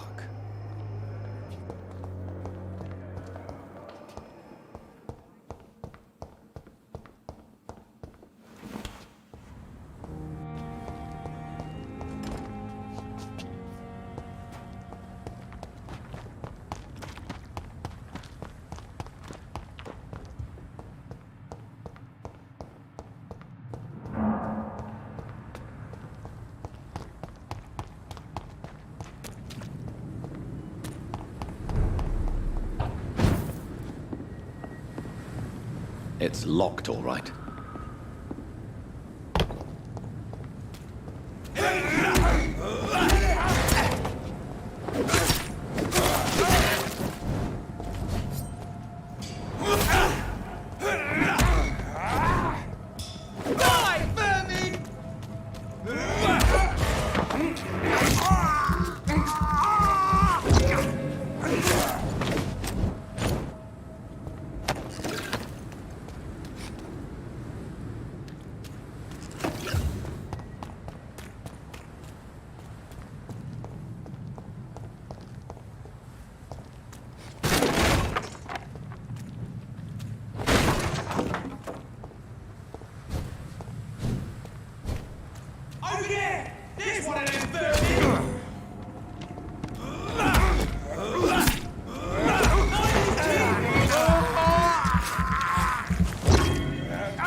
See them fancy clothes? This one's a top!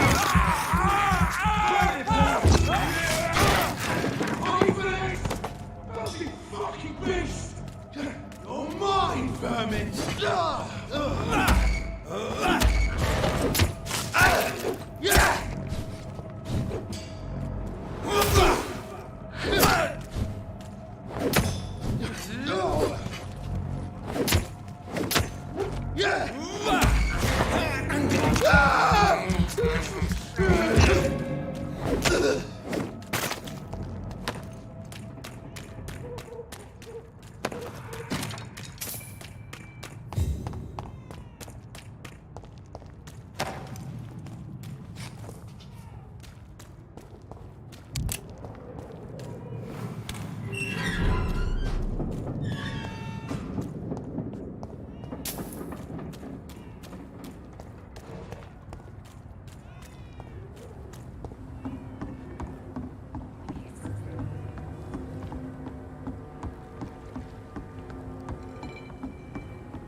It's locked.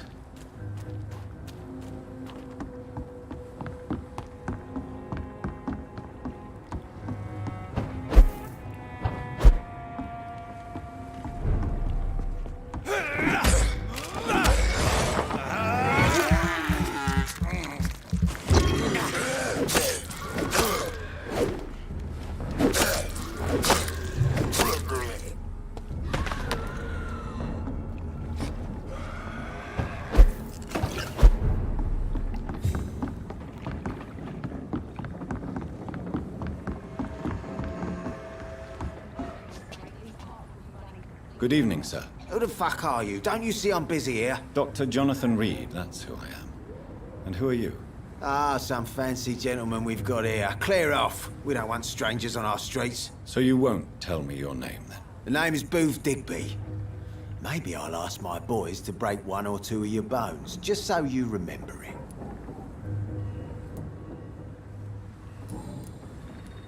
Are you some kind of vigilante patrolling these streets at night? Something like that, but the police aren't in charge here. We are, see?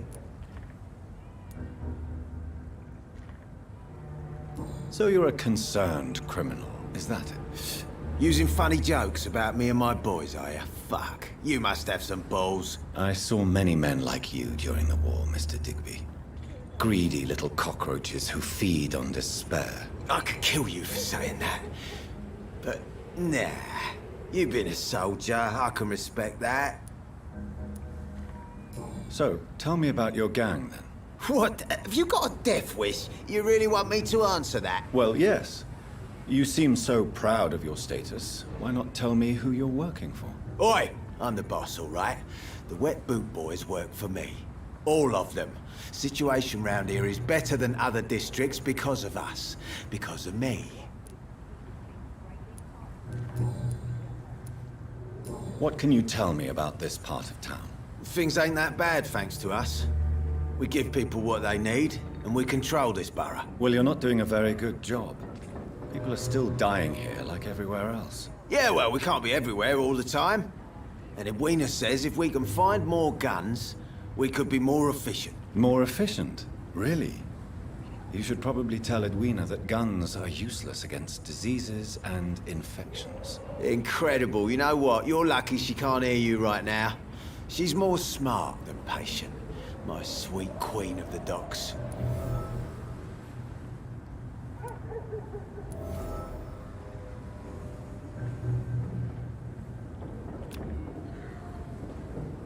Do you need medical help, sir? I feel fine, Dr. Reed.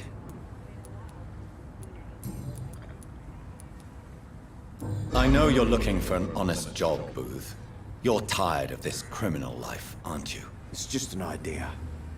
Edwina loves to run things so much. You can never really leave the gang. Wet boys for life, you know?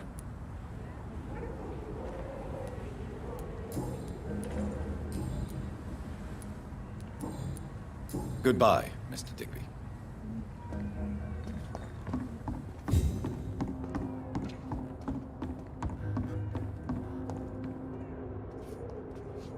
Good evening, miss.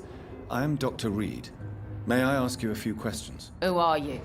What do you want? As I just told you, I'm a doctor. From the Pembroke Hospital, actually. The Pembroke Hospital, you say? I don't have any money for you leeches. I'm not here for charity, Miss... Miss Edwina Cox. So what do you want, then? Fancy buying something from me, maybe?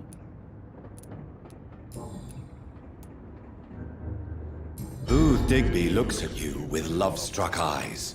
Tell me, Edwina, is the feeling mutual? You have no idea how refreshing it can be for a woman to receive all the pleasure she needs. For once. I'll take your word for it. What is it, Doctor? A woman's not supposed to talk about these things.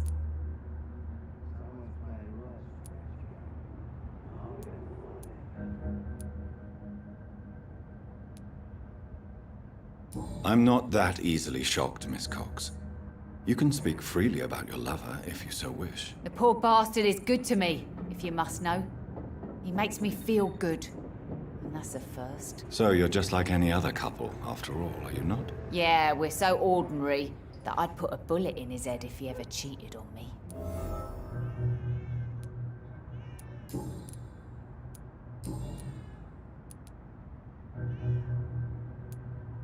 What can you tell me about your work? I'm a businesswoman. I buy and sell things, and I send my wet boot boys after anyone who don't play nice with me. Gang member and shopkeeper. Can't be easy running double shifts. If you're interested, I may find use of a doctor who can freely walk across the city, you know. I'm not interested in a career in the criminal underworld, Miss Cox. Fair enough. Stay away from us then, if you don't want to get hurt or worse. Since my return from the war, I don't feel that concerned by threats, knives, or even bullets, if you must know. That's exactly what that stupid trade unionist claimed after he attacked one of us. Booth and I reminded him a bullet beats words every time.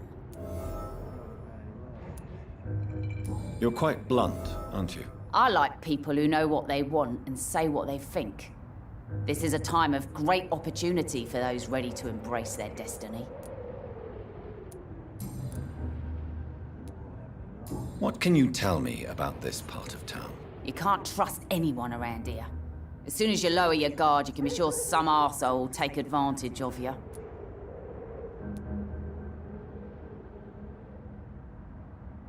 You sound like you're thinking of somebody in particular. Take the gravediggers of Southwark. They must pay me every week, but it looks like they forgot who gave them permission to steal from the dead. Looting corpses in a mass grave. That is a new low. Whatever.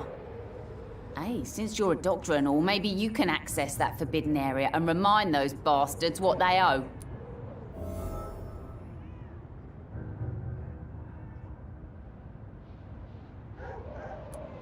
Really? Don't you think that's a little bit excessive? Bastards, all of them. This region only responds to violence and threats. You still use your husband's name, Edwina. Why is that? Why shouldn't I? He may be a bloody bastard, but I'm still his wife and his name means something round here. Are you aware of what happened to him? Yes. I'm sure he fought till the end and looked death in the eyes. The boys will mourn him. Except one of them, maybe.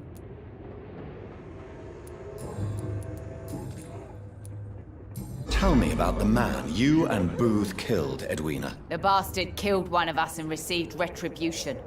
There's nothing else to say. And your conscience is clear. You kill without hesitation. Violence is an efficient tool, Dr. Reed, when used properly. So you decide who lives and who dies, just like that. Yes, Doctor. Just like that. I'm not saying it's fair. I'm saying it's my way of dealing with troublemakers. What happened exactly? I don't know, and I don't care. One of ours was killed by that communist bastard, but he didn't brag for long. So you have no idea what really happened, but you executed him anyway. No one messes with the wet boot boys, Doctor. This is our territory, and this is our law.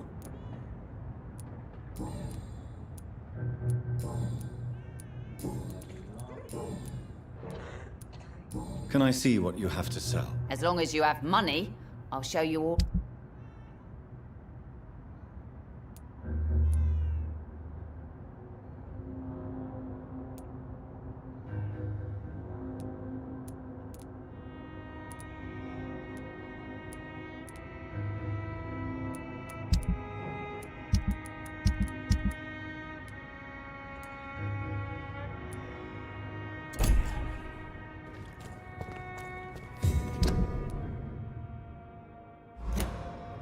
Foolish girl and her pretty principal. She's got no idea who she's dealing with.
You again. What are you...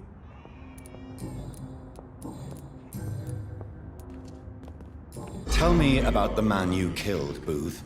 What happened? One of us had been killed, so we had to retaliate.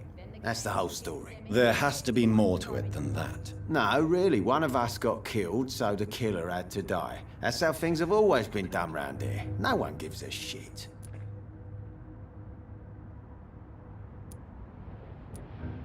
Are you so heartless that you could pull the trigger and kill someone without even blinking? Have you looked around recently? Do you really think one more body will make a difference? Do you know Edwina suspects you to be unfaithful? Edwina's the one who asked to be called Mrs. Cox, even though Clay hadn't touched her for such a long time. You have not answered my question. She's a passionate woman. I've no doubt she'll shoot me down if I ever betray her, but that's not going to happen. I love her as she is.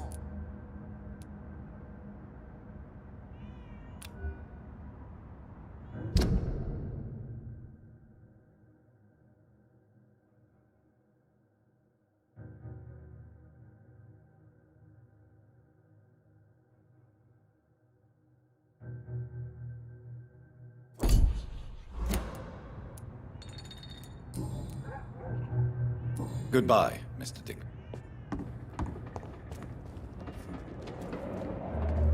Pleasure, sir. Been a while since we've seen any new faces round. Good evening. Hello again. Can I see what you have to sell? As long as you have...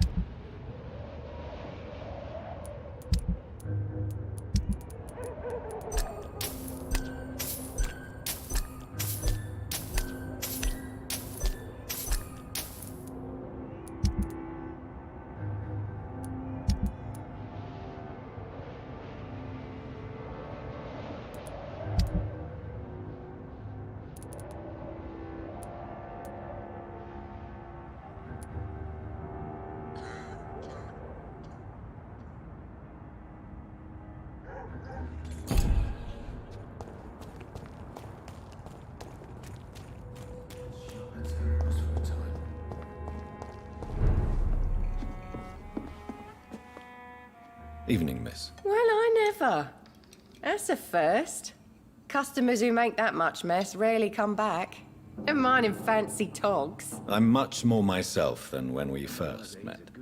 By the way, I'm Jonathan, Dr. Jonathan Reed. Welcome back to the Turquoise Turtle then, Doctor. I'm Sabrina Cavendish. How can I help you? Excuse my curiosity, but where exactly are you from, Miss Cavendish? Something bothering you? What, my name? Or my complexion? I'm sorry if I worried you. I was just curious to find out if you know this part of town well. Nosy. My dad was a sailor from Bombay, and my mum was a maid born up in Glasgow. They got married in London. And here I am. Believe me, I never judge someone on their place of birth or the color of their skin. If that's true, you'd be one of the few not to make fun of me. Just you, Tom, Dyson, Miss Fishburne, and of course Mr. Hampton.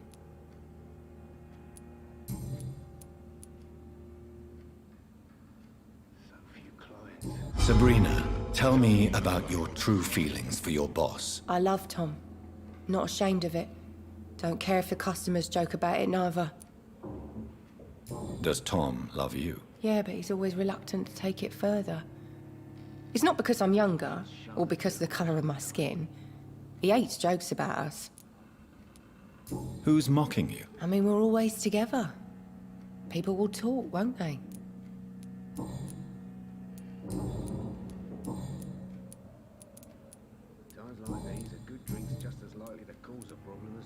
What can you tell me about this area? People don't appreciate that line of questioning round here. You best be more careful with what you say, sir. You look concerned, Miss Cavendish. This is a bad borough.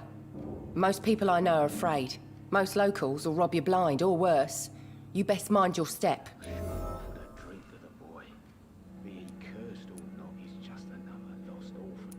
I have nothing to fear from the people round here, miss. Yeah, I'm a brave woman myself, Dr. Reed, but I'd be a fool to think I'm invincible. This place seems, how shall I put it, very colourful. I'm sure it has plenty of stories to tell. We get people of all sorts here. It's that rare place in the docks where you can have a drink without being murdered. At least it's not happened yet. Your boss must be quite the negotiator to force such an agreement. Yeah. Tom's a great bloke. Mr. Hampton, who runs the night asylum, he's the only other man that's able to keep peace around here. So this bar is neutral territory, then? Yeah. Tom's convinced this is something the locals need. No one ever draws a weapon here. That's one of the reasons I accepted the job. Like these, a good drink's just as likely to cause a problem as to solve one.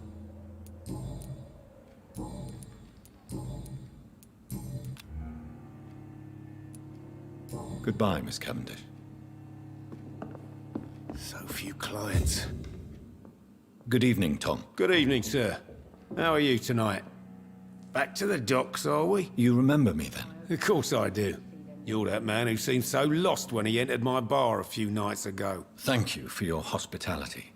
I'm Jonathan Reed, by the way. I'm still Tom Watts. Welcome back, Doctor.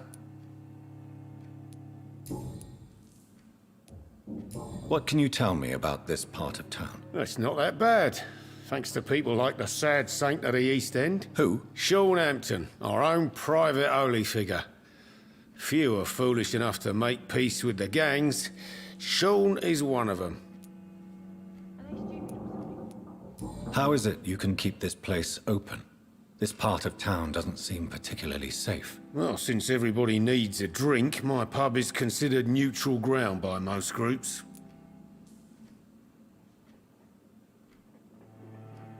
You're something of a figurehead around here. I'm only pouring alcohol for everyone to forget their troubles. Sean Hampton is the one giving them long-term hope. Since I'm here, is there anything I can do? Well, perhaps, Doctor. Peace partly depends on my stock of gin. With the epidemic, my supplies are running low. How could a physician help you in this matter? I have a small warehouse just past the quarantine line. Perhaps, with you being a doctor, you could go there and come back? Doctors aren't immune to disease, you know. Very well. Show me where it is. I'll see what I can do. Oh, thank you, sir. Here's the key to get in. You're about to save many dry throats.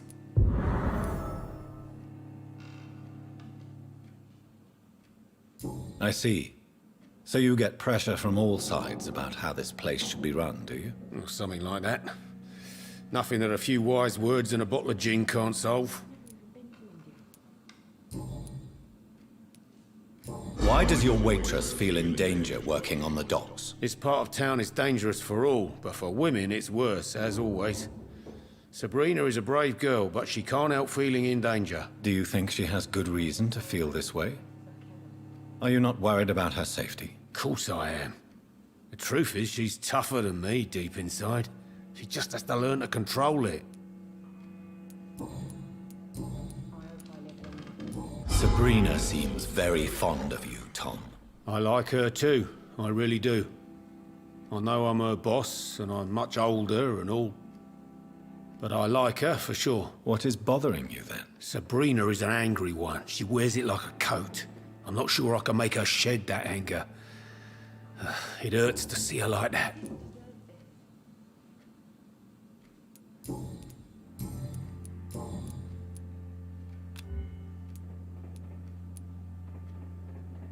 Goodbye, Mr. Watts. I hope I live long enough to see them wet boot boys get what's coming to them. These, a good drink's just as likely to cause a problem as to solve one.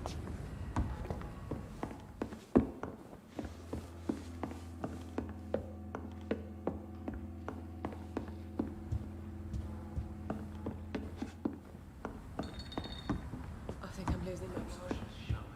For a time. I should just run as far away from this place as I can.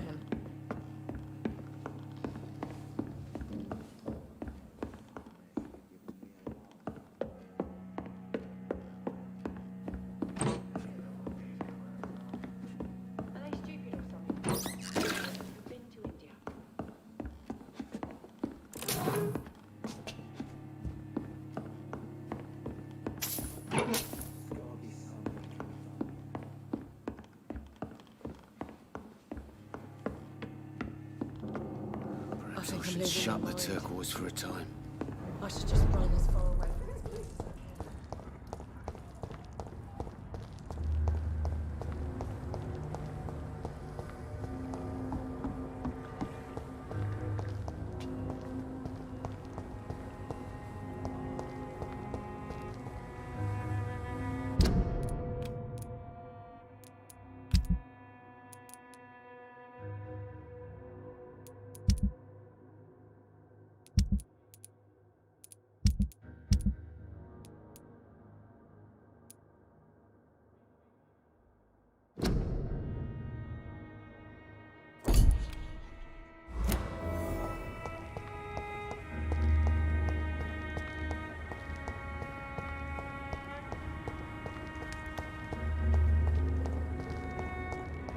It's locked, all right.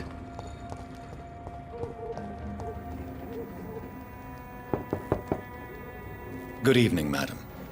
I'm Dr. Reed. Could I come in? Why? What do you want? I work at the Pembroke Hospital. I'm investigating the flu epidemic in this area. Oh, the Spanish flu. Well, that's quite liberal of you, Doctor. But this is no time to be knocking at people's doors. I'll leave you then. Good night.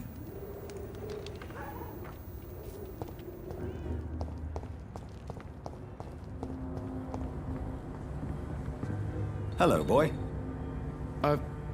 Hello. Good evening. Did I scare you? You have nothing to fear from me. No, it's just that people prefer to avoid me. Well, I won't. I'm a doctor.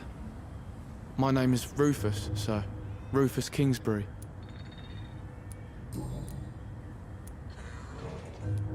What can you tell me about this region? It's all about staying out of trouble. But since most people prefer to avoid me, it's pretty easy. Why do people avoid you? They call me Rufus the Curse. Around here, I'm a bit of a bad luck charm.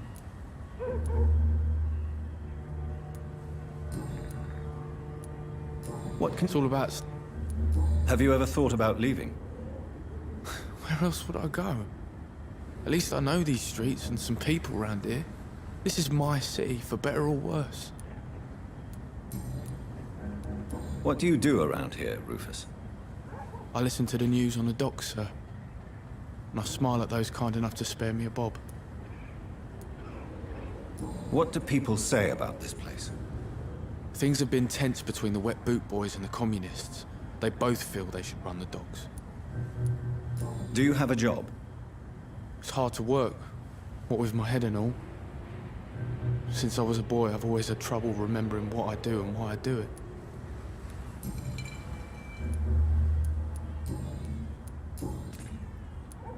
Are you alone?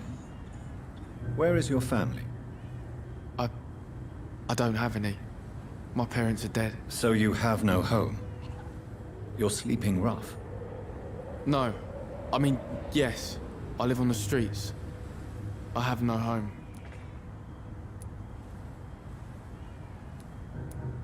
You should be careful, Rufus. There are things that lurk in the shadows of this city. Things that prey on the lonely and the desperate. Well, I've known worse. I'm not all alone. I have Mrs. Fishburne. She's been very kind to me. Why do you think she's so considerate? I can't say, sir. I guess she's a good soul. Sometimes it's like she replaces the mother I lost, even if we're not related.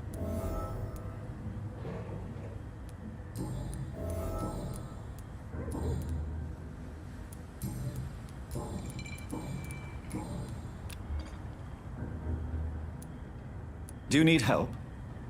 A real doctor caring about me. That's a first. I feel like a real person. I'll see you later. So long, Rufus. Be careful.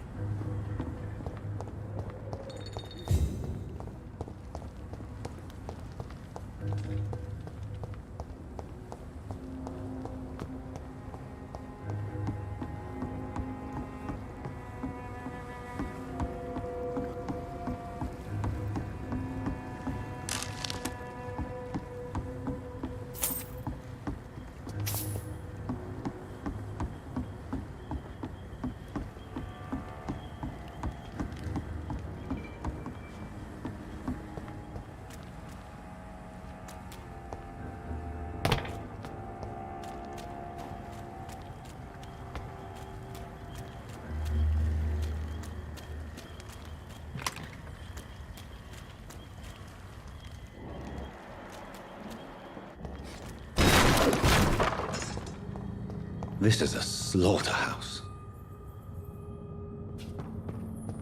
It's locked.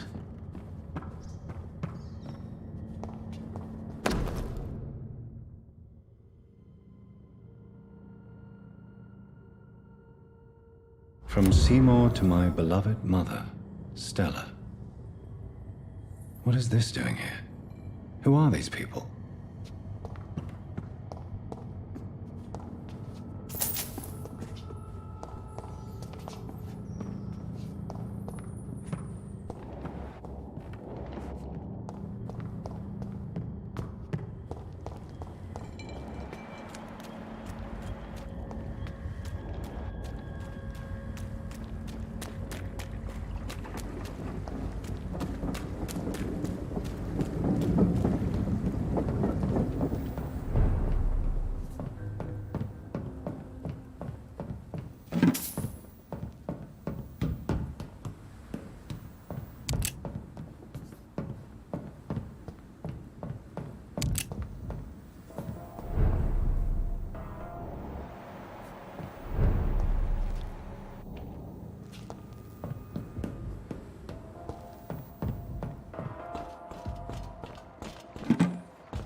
Good evening, sir. Good evening. Why must it always be a good evening? I was just being polite. I'm Dr. Reed. I'd like to ask you some questions, if I may. Don't like questions. Or doctors. And the name is Seymour Fishburne, if you must know.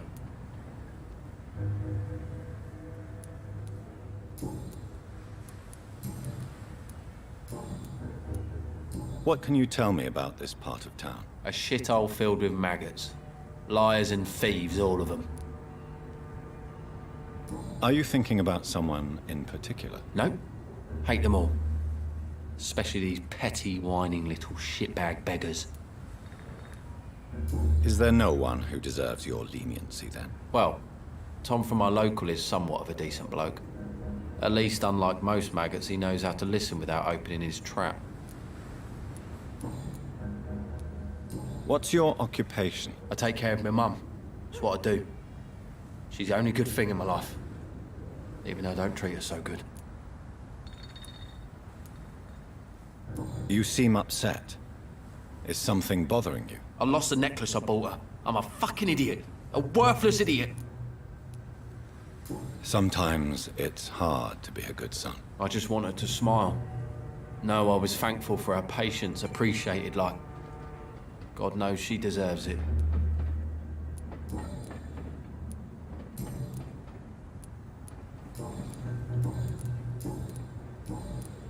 I have retrieved the gift for your mother, sir. Great. Give it here then and take this for your trouble. I also found the corpses. The ones under which you left the necklace, Mr. Fishburne. Ah, so that's where I left it. I can be a bit stupid sometimes.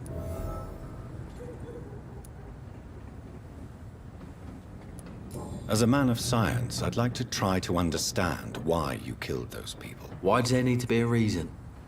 They were just there. It happened. That's all. You're not a mindless animal, Seymour. Surely you have something to say about these murders. Speak up and I will listen without judgment. Could be right, Dr. Reed. Maybe it'll do some good to confide in a gentleman like you. You being educated and all.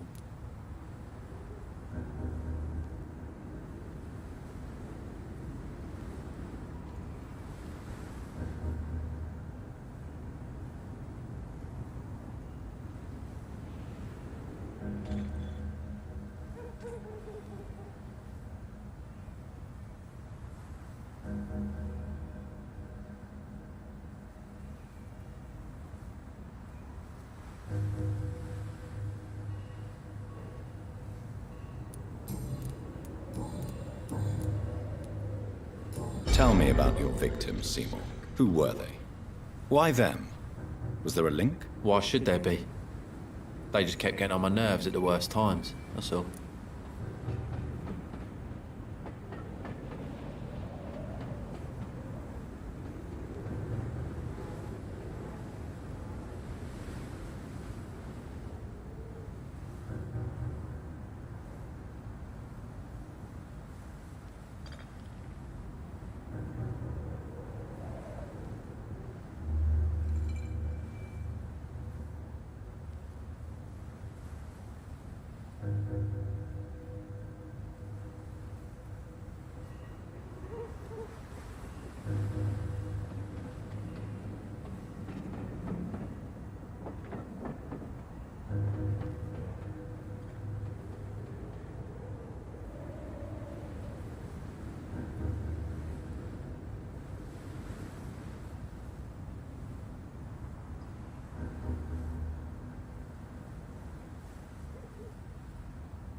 How many? How many victims? It's not like I keep records. It happens when it happens. You feel nothing, do you? No empathy for your victims at all? You seem pretty calm yourself, don't you? We're not talking about me. That right? Well, our calm's the only thing we have in common then.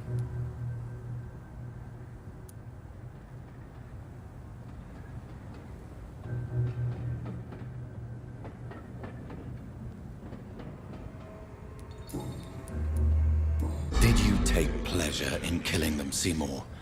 All those people, all those lives extinguished. I take no pleasure from it. Just gives me peace. Stills the anger. For a time. Don't you think you should seek help?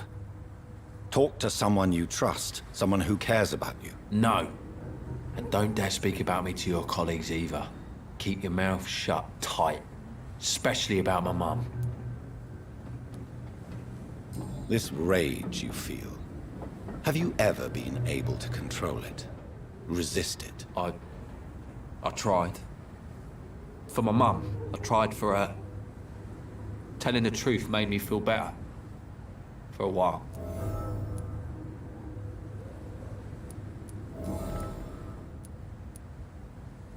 Why is your mother protecting you, Seymour? I'm her son. She's the only one who knows me. Sometimes I think she knows me better than I know myself. I understand you love her, but can't you see the awful situation you've put her in? Do you think my mum would have a better life if I were dead? She seems so sad to know me sometimes.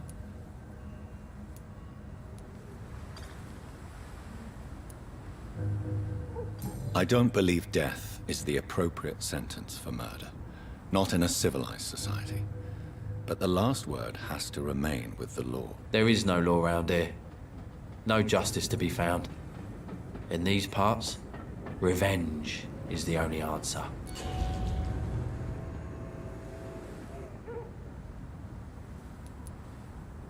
Why is your mother protecting you, Seymour? I'm her son. She's the only one who knows me. Sometimes I think she knows me better than I know myself. Do you think my mum would... I don't believe... There is no...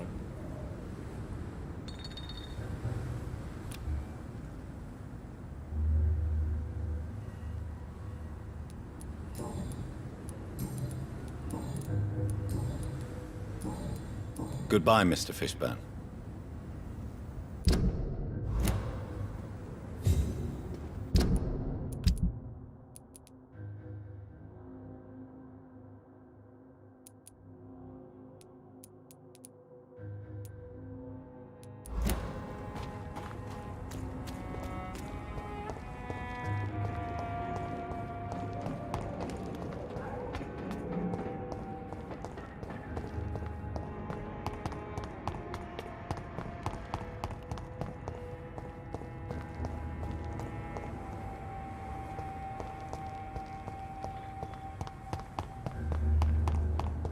I can feel it coming in my butt.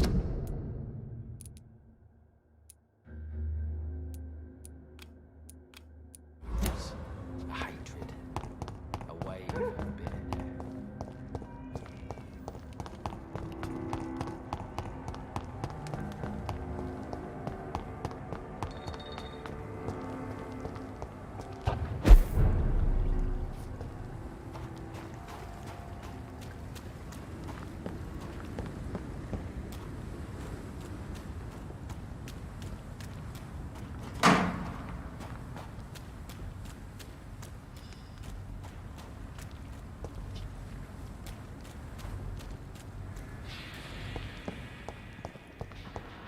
Die, vermin!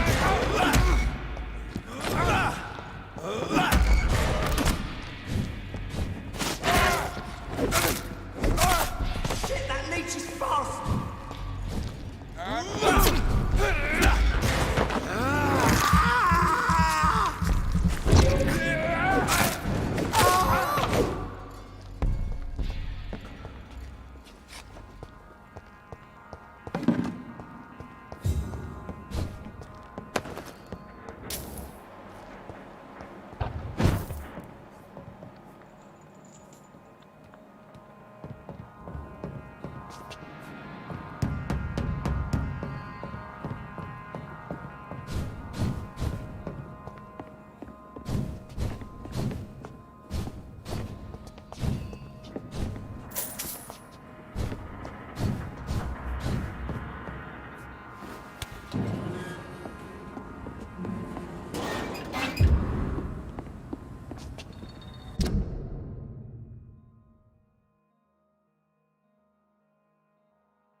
Tom has so much alcohol, he could keep this district afloat for quite some time.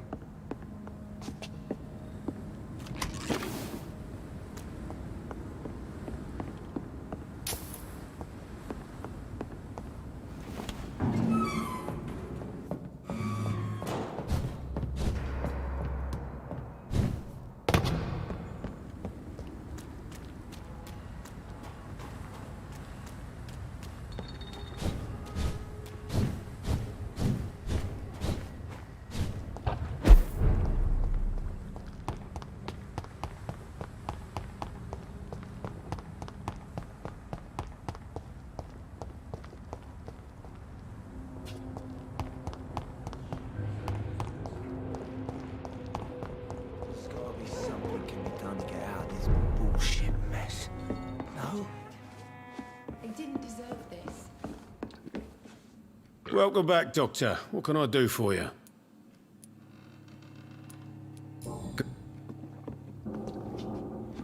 Times like these are good. Good evening, just sir. as like Whatever. Don't you recognize me? We met a few nights ago. Don't take it personally. I spent a lot of energy forgetting what I did the night before. Yes, you had definitely drunk too much then as well. I'm Dr. Jonathan Reed. I'm Dyson Delaney. I'll try to remember you. This time. What do you do for a living, Mr. Delaney? I drink. I drink in the morning and at noon. I drink at night. And then I drink some more. Why do you drink so much? Maybe it's because I prefer dying slowly. Death can be so abrupt. Personally, I like to see mine coming at my own pace. You sound very sad, sir. That's because I am, Doc. Don't you work at all? I'd love to, but I don't have the time. Didn't I tell you? Drink in the morning and at noon. I drink at night. Is there anything in particular that you like about this part of town? Except for the cheap drinks, I mean. How dare you say such a thing? I love this neighborhood. So friendly. So joyful.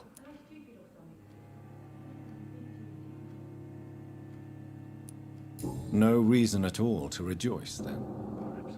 Life is hopeless and then we die, is that it? Let me tell you a story. All right.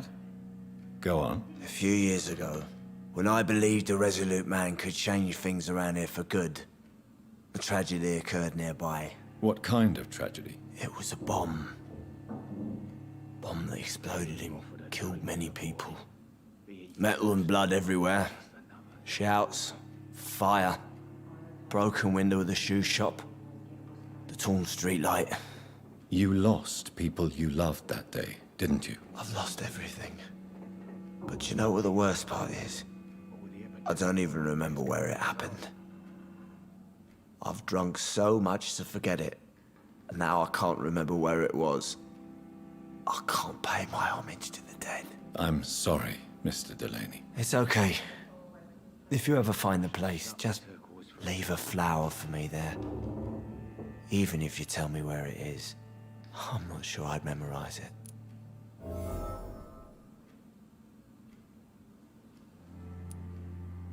Is there no All right. If you... What kind... You... I'm... It's...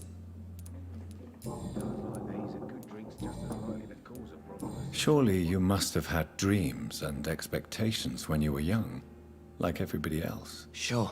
I wanted things to change. To really change, and to change for good. The bigger the dream, the harder the fall. Sounds like you were an idealist, which is honorable. No, sir. I was an anarchist and I believed that exclusive property is a robbery in nature. I wanted a new world to rise from the ashes, Dr. Reed. Do you really think the world is that bad? No, I believe we all can choose to make it better. But most of us are too weak, too corrupt and too guilty. I failed for sure, but others will come. I want to know more about your past as an anarchist, Dyson. I'm still an anarchist, Doctor. Make no mistake. I just reject violence as a tool to change the world, unlike my comrades. Do you believe in a bloodless revolution, then? I do not believe in much anymore, Doctor. But I'll admit I like your idea of peaceful change. I like it a lot. Do you still see your comrades, then? Even if you don't agree with their methods anymore, I mean. No. I hope they'll come to share my point of view one day. I'll raise my glass to that splendid idea.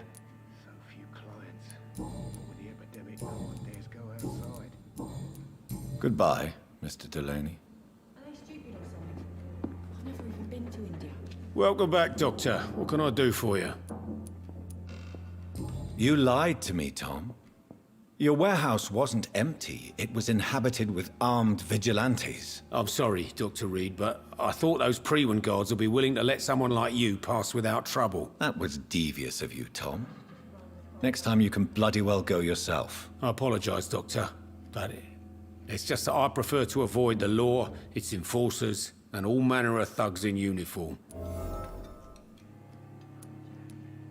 Here is your booze. I hope it will appease your customers.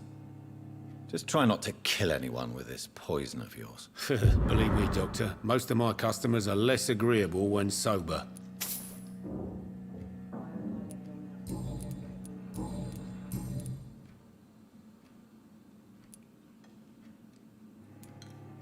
You attempted murder. Give me some details. I was given an order to kill. I was an obedient gang member at the time, a proud, wet boot boy. Why did you join the gang? Because I finally felt useful. Do you have any idea what it means to feel respected when the rest of the world shits on you? So you were ordered to kill someone. What happened then? I don't know if you can possibly understand, but I couldn't kill him. I just stood there pointing my gun. Someone saw me. I gave up. Why couldn't you shoot? My target was eating in that fancy restaurant with mirrors and music.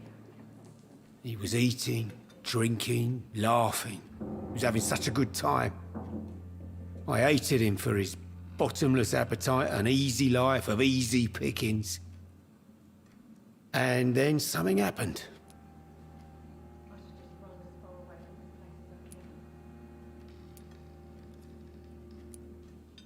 You refused to kill him because you wanted to feel some of that happiness yourself. You empathized with him. Exactly. The man was a bloody landlord who rented overpriced flats. Selfish bastard. But he made me smile. And I was no different from him. Tell me about your arrest for attempted murder, Tom. I tried to kill someone. I got arrested. I paid my debt and I have nothing to hide. So you mean your customers know about your sordid past? Yeah, why do you think this is the last pub open? I have nothing to hide and I don't judge. That's a relief for many round here. Do you think prison changed you?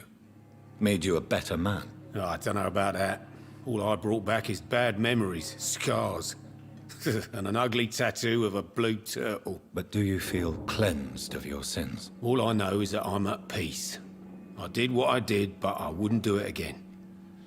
Does that make me a better man? I don't know.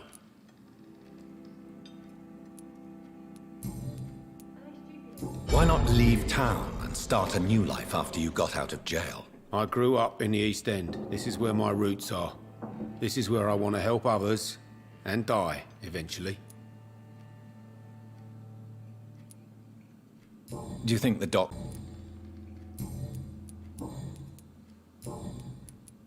Goodbye, Mr. Watts. Are they stupid or something? I've never even been to Times India. like these, a good drink's just as likely to cause a problem as to solve one.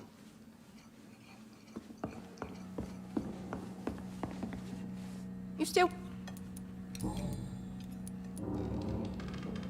Tell me, Sabrina, do you really believe Tom has renounced his life of crime? He proves it to me every day he tells the truth. Tom Watts is a good man. One of the best. And you don't think he might fall back into his sordid ways? We can all do terrible things, Dr. Reed. And we never know what we're really capable of until it's too late.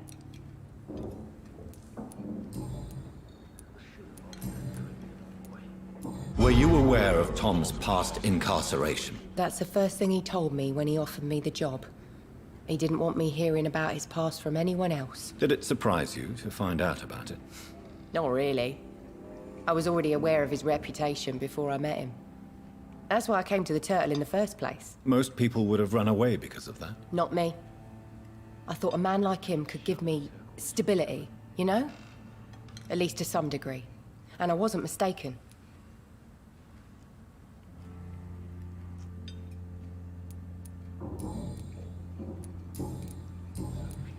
Goodbye, Miss Cavendish. Epidemic, no one dares go outside.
Lively! It's on to us!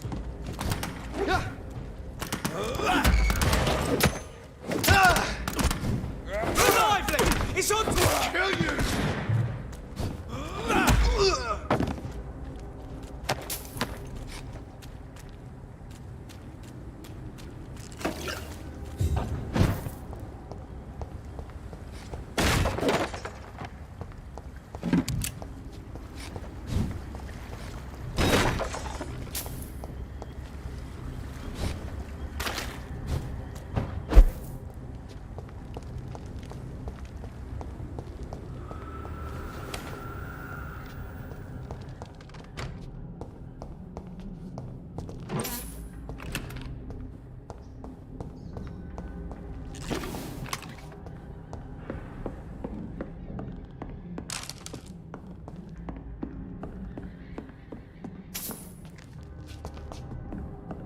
It's locked, all right.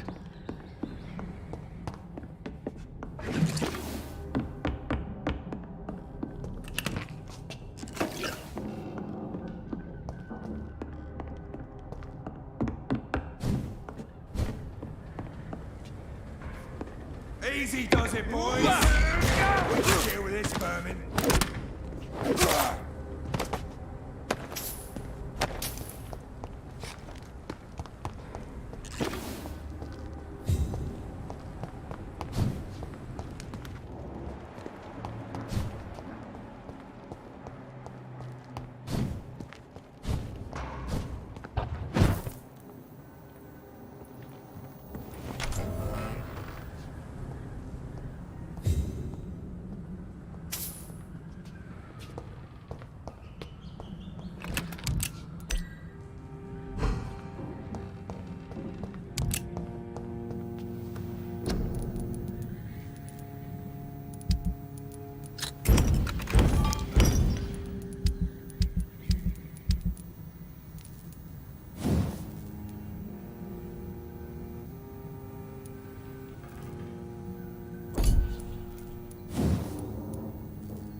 He's one of them!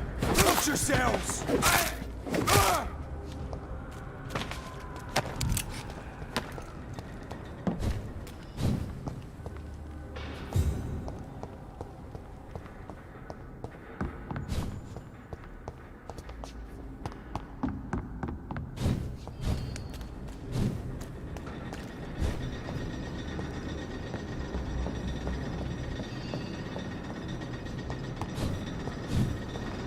Leech spotted!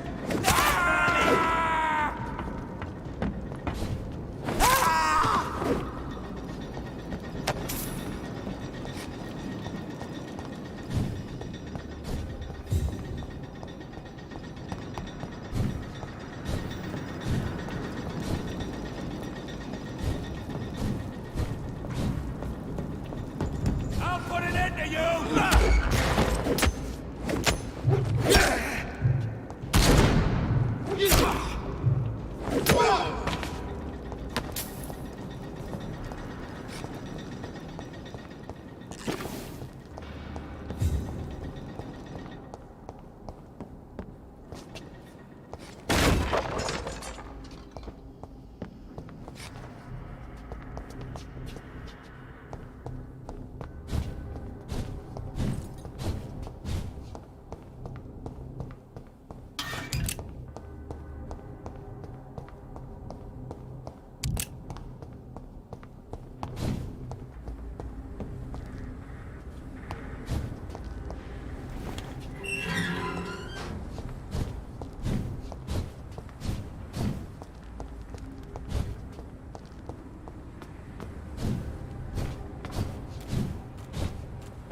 This place.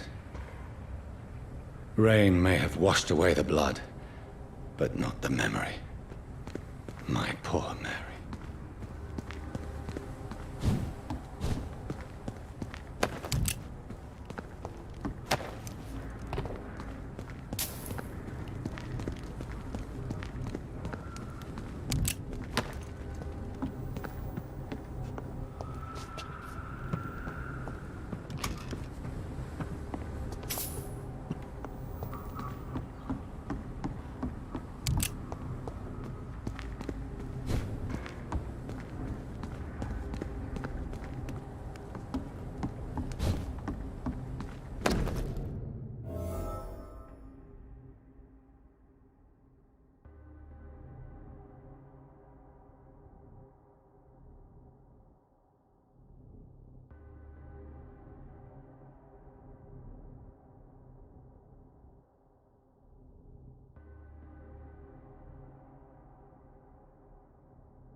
This is my watch.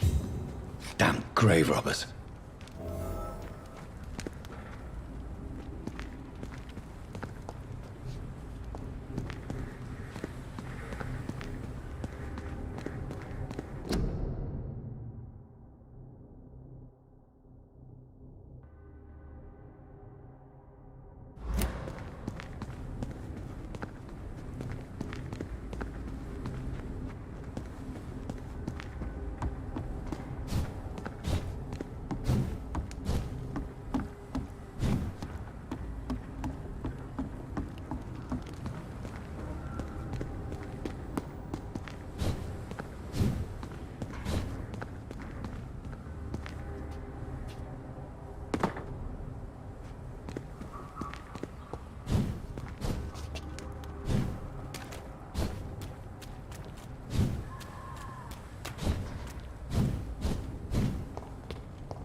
dawn another death.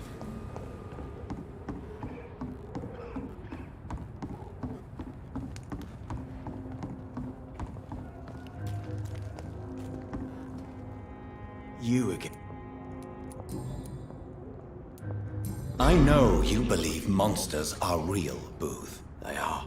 I know, I saw one, but no one believes me. Tell me what you saw. It was a few years ago. Clay Cox was still the boss then. He'd sent me to the shipyard to find out who was stealing tools and ropes at night. Go on. First, I thought it was an old lady with a limp. It looked frail and crooked.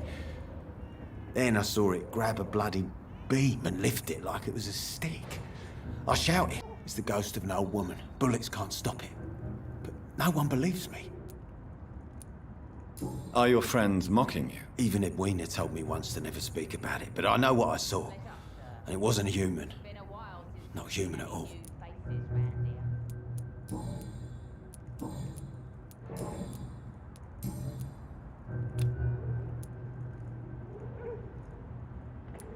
Goodbye, Mr. Digby. Good evening, Miss Cox. Hello again.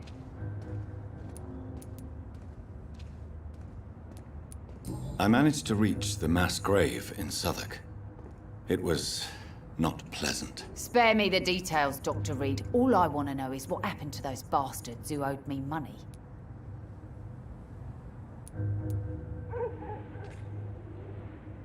I'm afraid those bastards, as you call them, are in the mass grave. Dead? Shit. That money would have been useful. Well, I'll tell my boys to avoid the place if it's that dangerous. Yes. Everybody should avoid that place until further notice. Okay then, Doctor. It looks like you deserve your reward after all. The Wet Boot boys thank you for your help. Can I see what... As long as you have...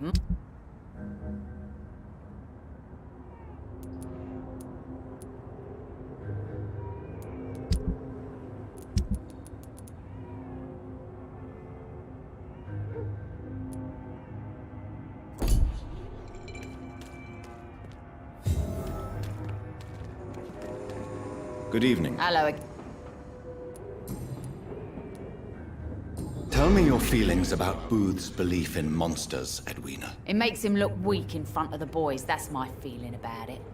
But ghosts don't scare me. You don't believe he really saw something, then? I don't care what he saw or not. All I know is that a real man keeps his fears to himself if he wants to be obeyed.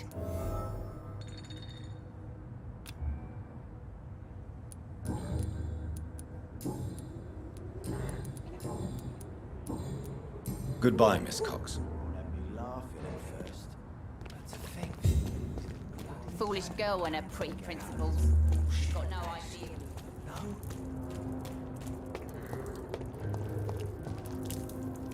Good evening, Mr. Dillon. What?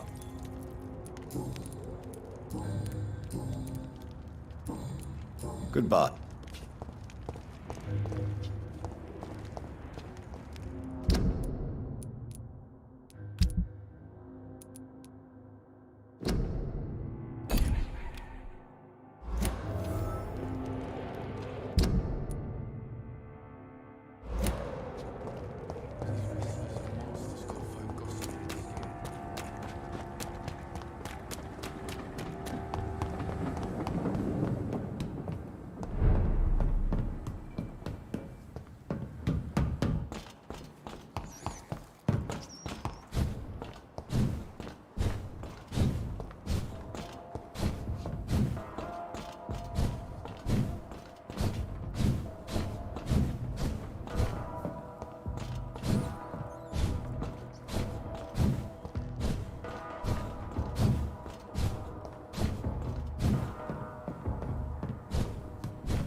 It's locked.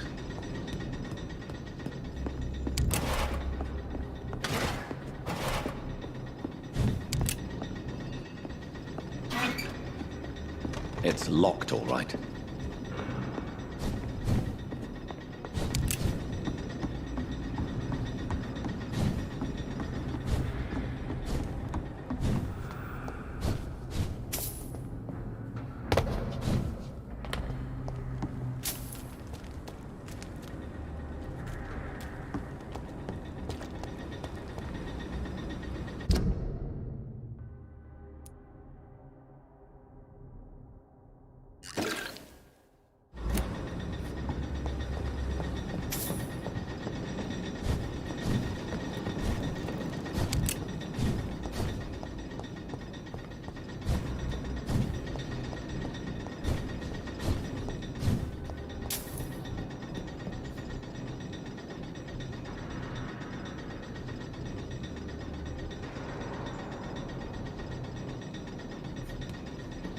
It's locked.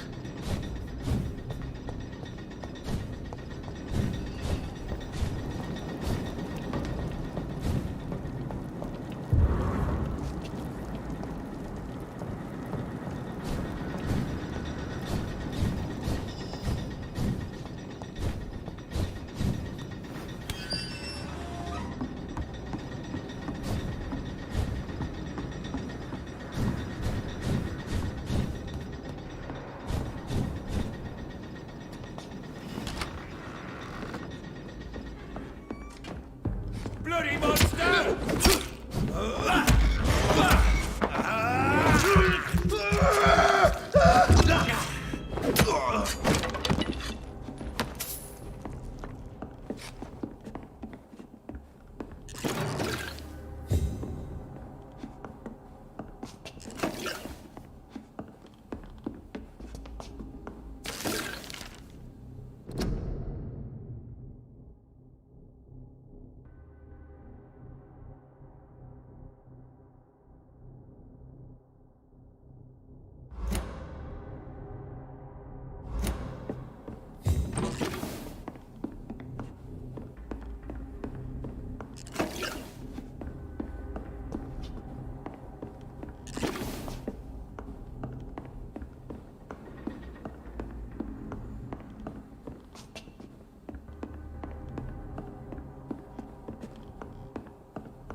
Yes.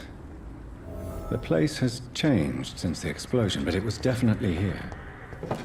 I should find some way to pay my respects.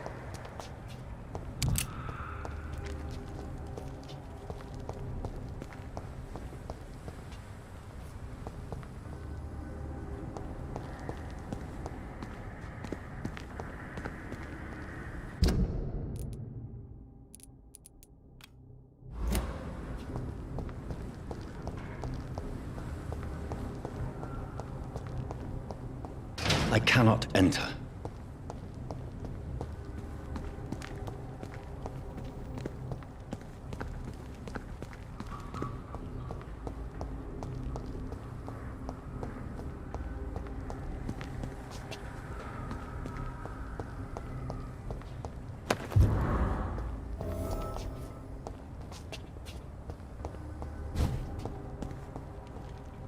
May all who suffered from this tragedy find or rest in peace.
Good evening, Mr. Yeah.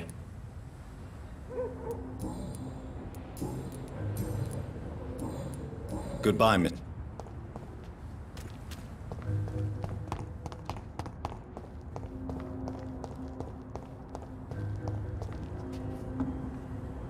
Evening. Evening, Miss. So long.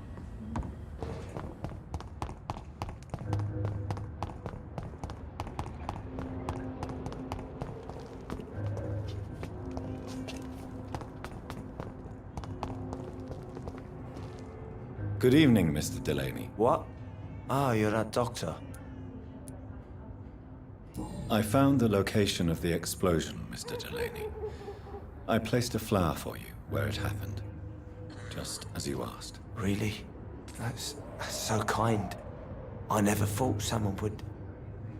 Well, thank you, Doctor. It's nothing, really.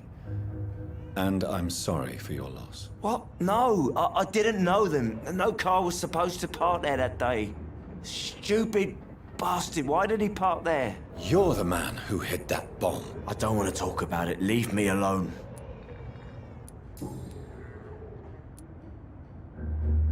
I sense your guilt, Dyson. Why is that? Did you not think violence was an acceptable political tool? I still believe our fight was just. By killing an innocent couple who were just at the wrong place at the wrong time. No way.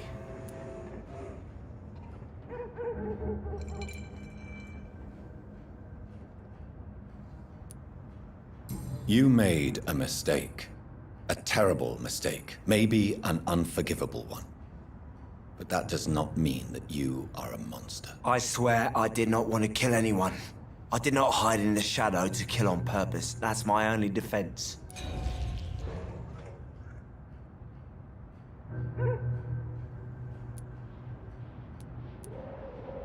I sense you. I swear. I want you to remember the bomb, Dyson. Tell me about it. No. I don't want to remember it.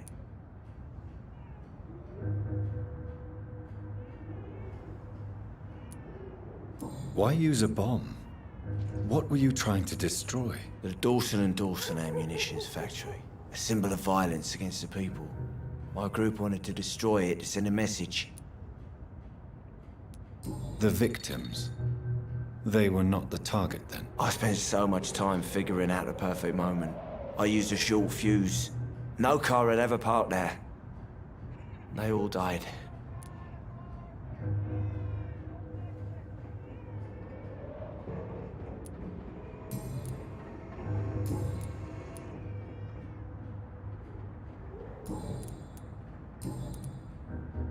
Inebriation aside, do you need medical help? Yes. I feel sicker than usual these days. Take this, then. And perhaps you could try to slow down the alcohol intake, too. Hey, Doc, you don't really want me to stop the only remedy I can afford.